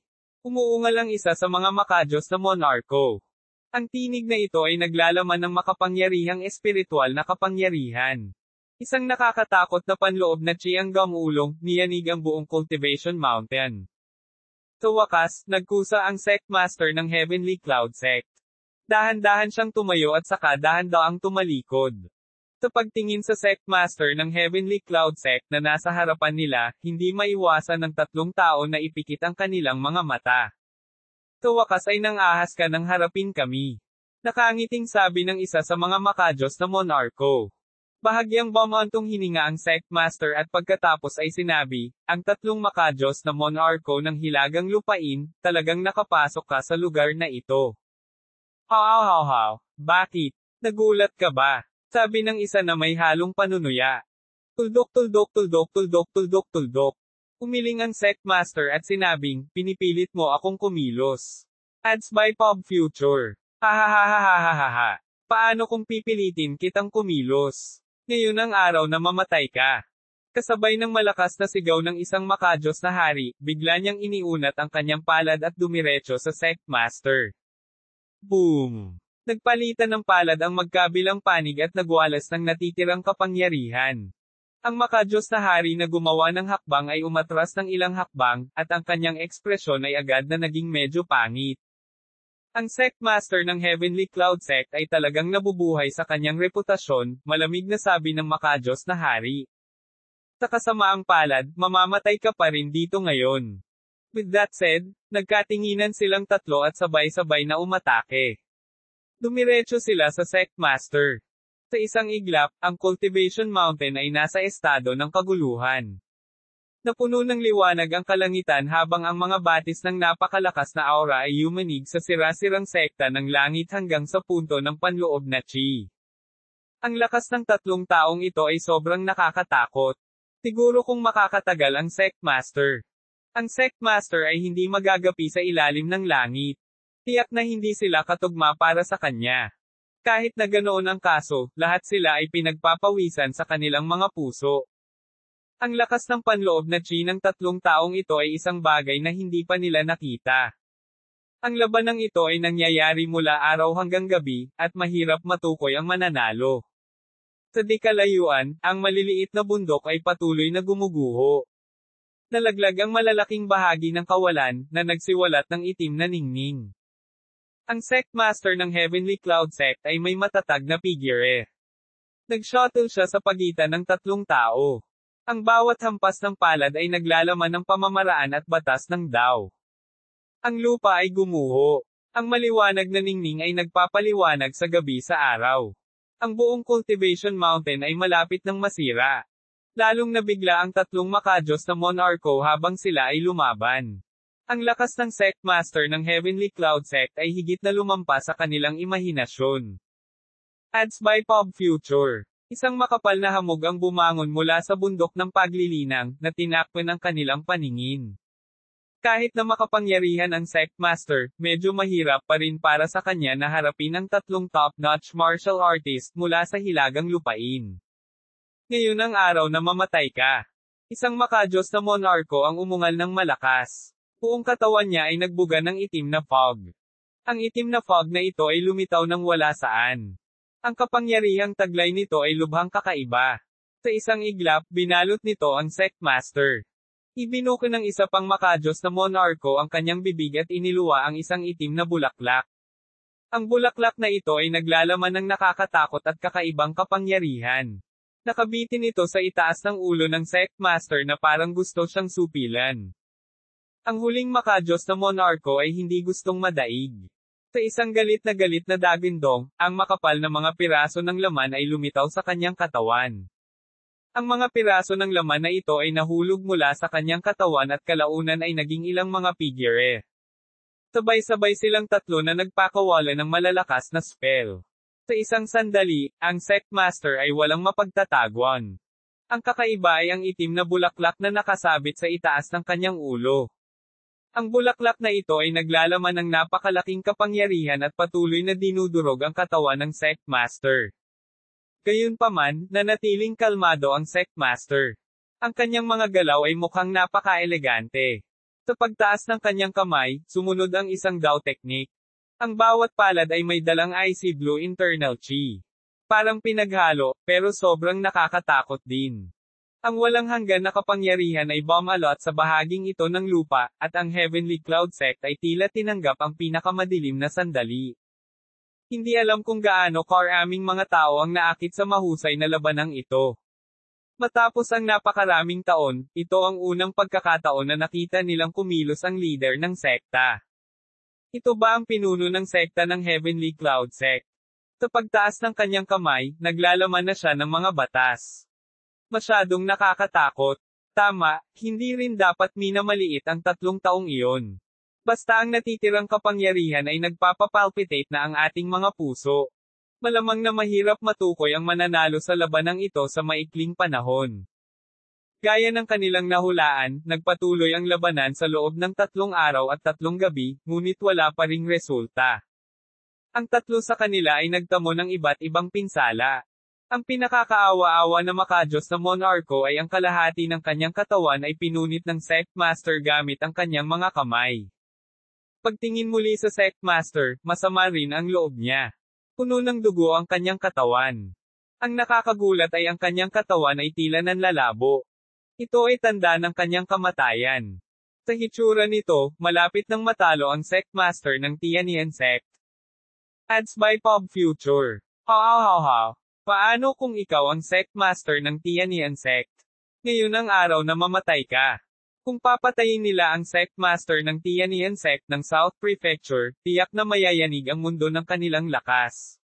Sa oras na iyon, sino sa South Prefecture ang maglalakas loob na sumalungat sa hilagang lupain?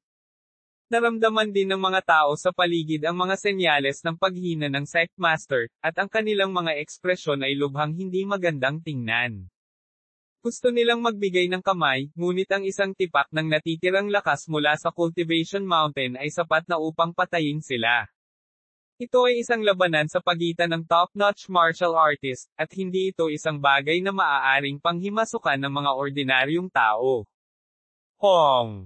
Ang isa pang palad ay bumaba, at ang buong Cultivation Mountain sa wakas ay hindi na makahawak pa, at nagsimulang maging mga durog na bato.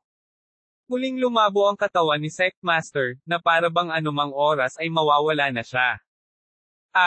Isang makajos na hari ang nagtaas ng ulo at umungol ng galit. Para bang tinawag niya ang isang makajos na espirito habang ang isang napakalaking estatwa ay namuo sa kanyang likuran.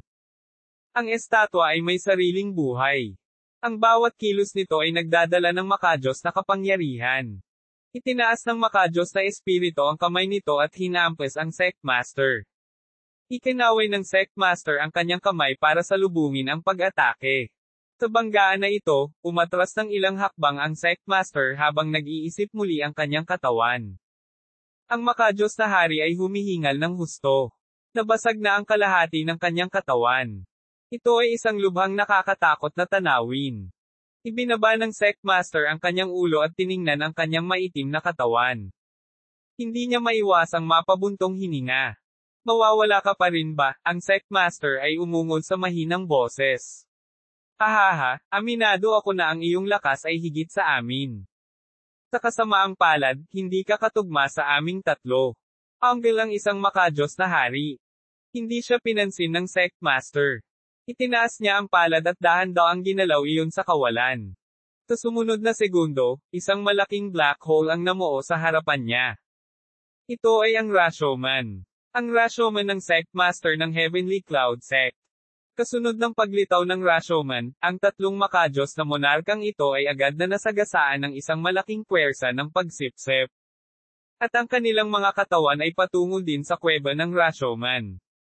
Hindi maganda. Sumama agad ang kutob nilang tatlo. Buong lakas silang nagpumiglas, ngunit nalaman nilang hindi sila makalaya. Iligtas. Iligtas mo ako. Ang makajos na monarko na ang kalahati ng kanyang katawan ay napunit ang unang nakatanggap ng epekto. Ang kanyang katawan ay lumulutang patungo sa Rashomon sa napakabilis na bilis. Kabanata 1570, isang clone. Buong lakas na nagpupumiglas ang makajos na monarko, humihingi ng tulong ang kanyang bibig. Gayunpaman, hindi na maprotektahan ng dalawang makajos na monarko ang kanilang sarili, kaya paano sila mag-aalaga? Ang kanyang katawan ay nilamon sa black hole, at pagkatapos ay nawala ng walang bakas. Lumapit din ang natitirang katawan ng dalawang tao sa napakabilis na bilis. Ang mga taong nanunood mula sa malayo ay hindi maiwasang mamaatlas sa takot. Gaano katagal na ang nakalipas mula nang lumipat ang Sectmaster ng Heavenly Cloud Sect? Ang Rashomon na ito ay naging isang alamat.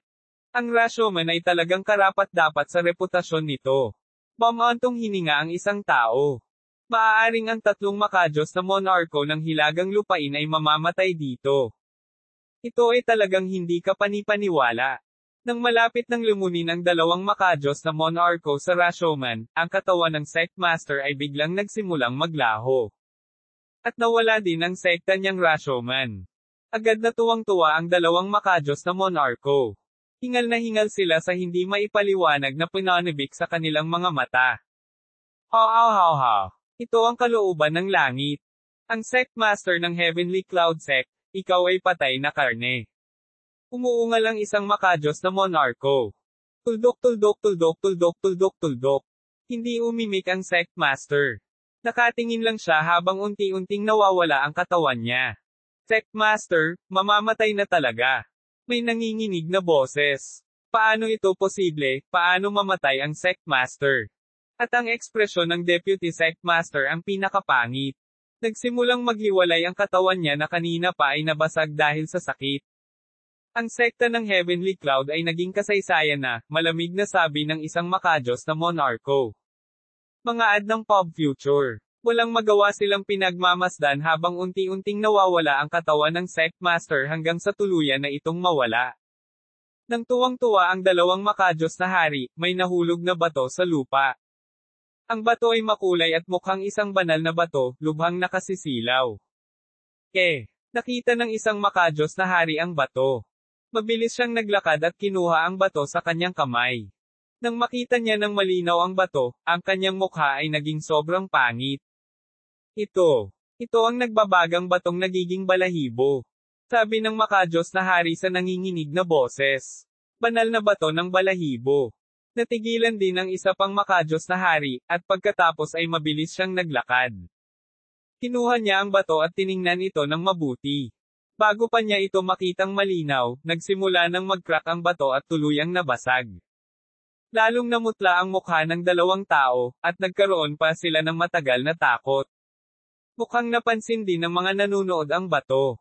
Banal na bato ng balahibo. Ito ba ang batong sinasabing nakakagawa ng mga avatar?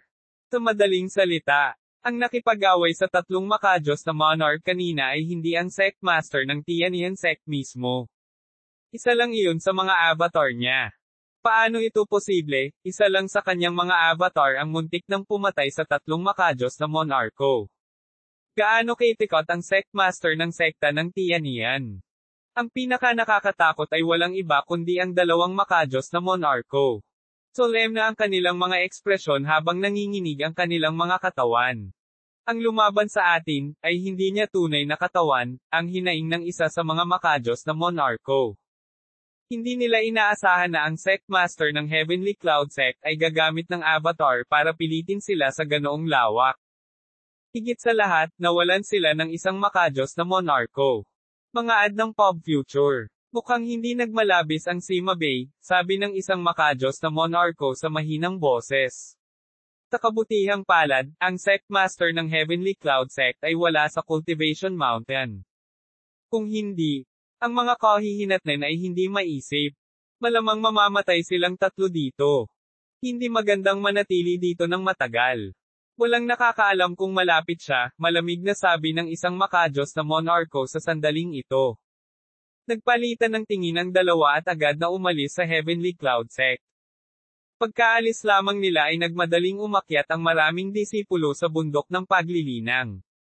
Sa pagtingin sa Cultivation Mountain na nasa gulo, ang lahat ay napabuntong hininga ng may damdamin.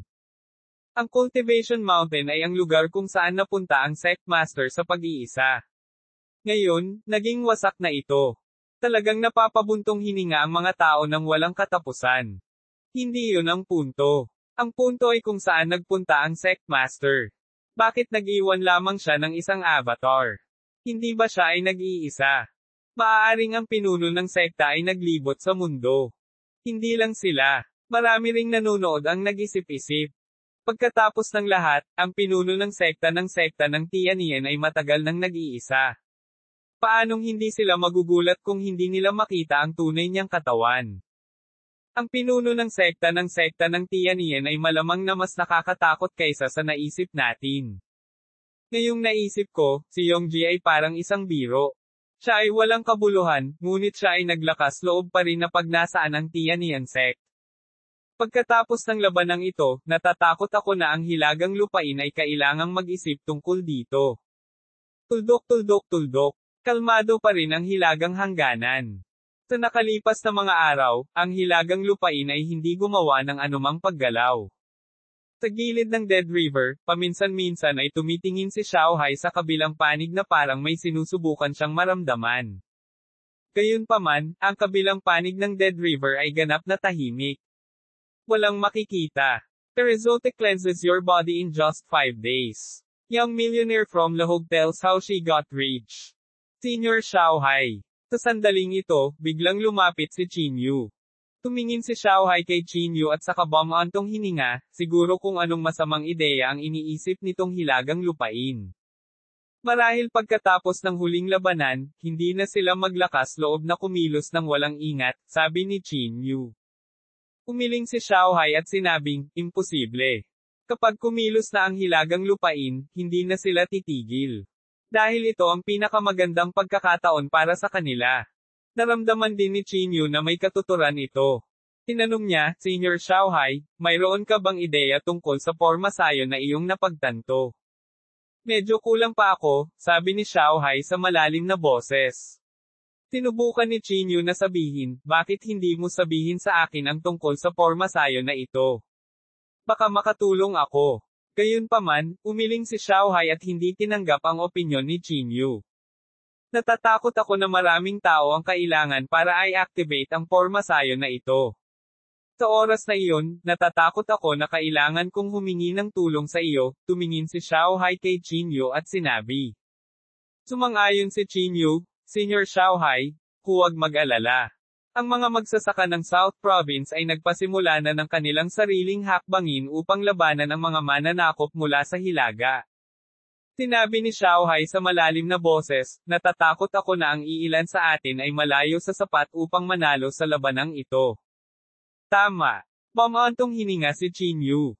Hindi nagkukulang ang South Province ng top-notch martial artist. Halimbawa, si Kuzu, ang monghe ng Hangxi, at maging ang sect master ng sekta ng Tianian. Lahat sila ay may kakayahan na hawakan ang kanilang sarili, ngunit ayaw nilang humakbang pasulong, sabi ni Qin Yu sa mahinang boses. Hindi gaanong sinabi ni Xiaohai tungkol dito. Tumingin lang siya sa hilaga, may iniisip. Senior Xiaohai, kilala mo ba ang sect master ng Tianian sect? Sa sandaling ito, biglang nagtanong si Qin Yu. Nang marinig ito, lumingon si Xiaohai kay Qin Yu. Kasabay nito, isinaaktibo din ni Qin Yu ang malungkot na banal na mata, na parang gusto niyang palihim na silipin ang mukha sa ilalim ng maskara. Gayunpaman, ang ikinagulat ni Qin Yu ay walang bagay sa ilalim ng maskara. Hindi alam kung anong uri ng lihim na pamamaraan ang ginamit upang harangin maging ang malungkot na mata ng Diyos. Ang alam ko lang ay napakalakas niyang tao, sabi ni Xiaohai. Tinubukan ni Qin Yu na magtanong, paano kung ikukumpara sa iyo? Sino ang mas malakas? Natigilan si Xiaohai. Pagkaraan ng mahabang panahon, umiling siya at sinabing, hindi pa ako lumaban noon, kaya hindi ako nang ahas na gumawa ng conclusion. Inamin ni Qin Yu at pagkatapos ay nagtanong, Senior Xiaohai, mayroon talagang tanong na mas gusto kong malaman. Walang sinabi si Xiaohai, na para bang hinihintay niya ang follow-up ni Qin Yu. Bakit palagi kang nagsusuot ng maskara? Tanong ni Qin Yu na nagtataka.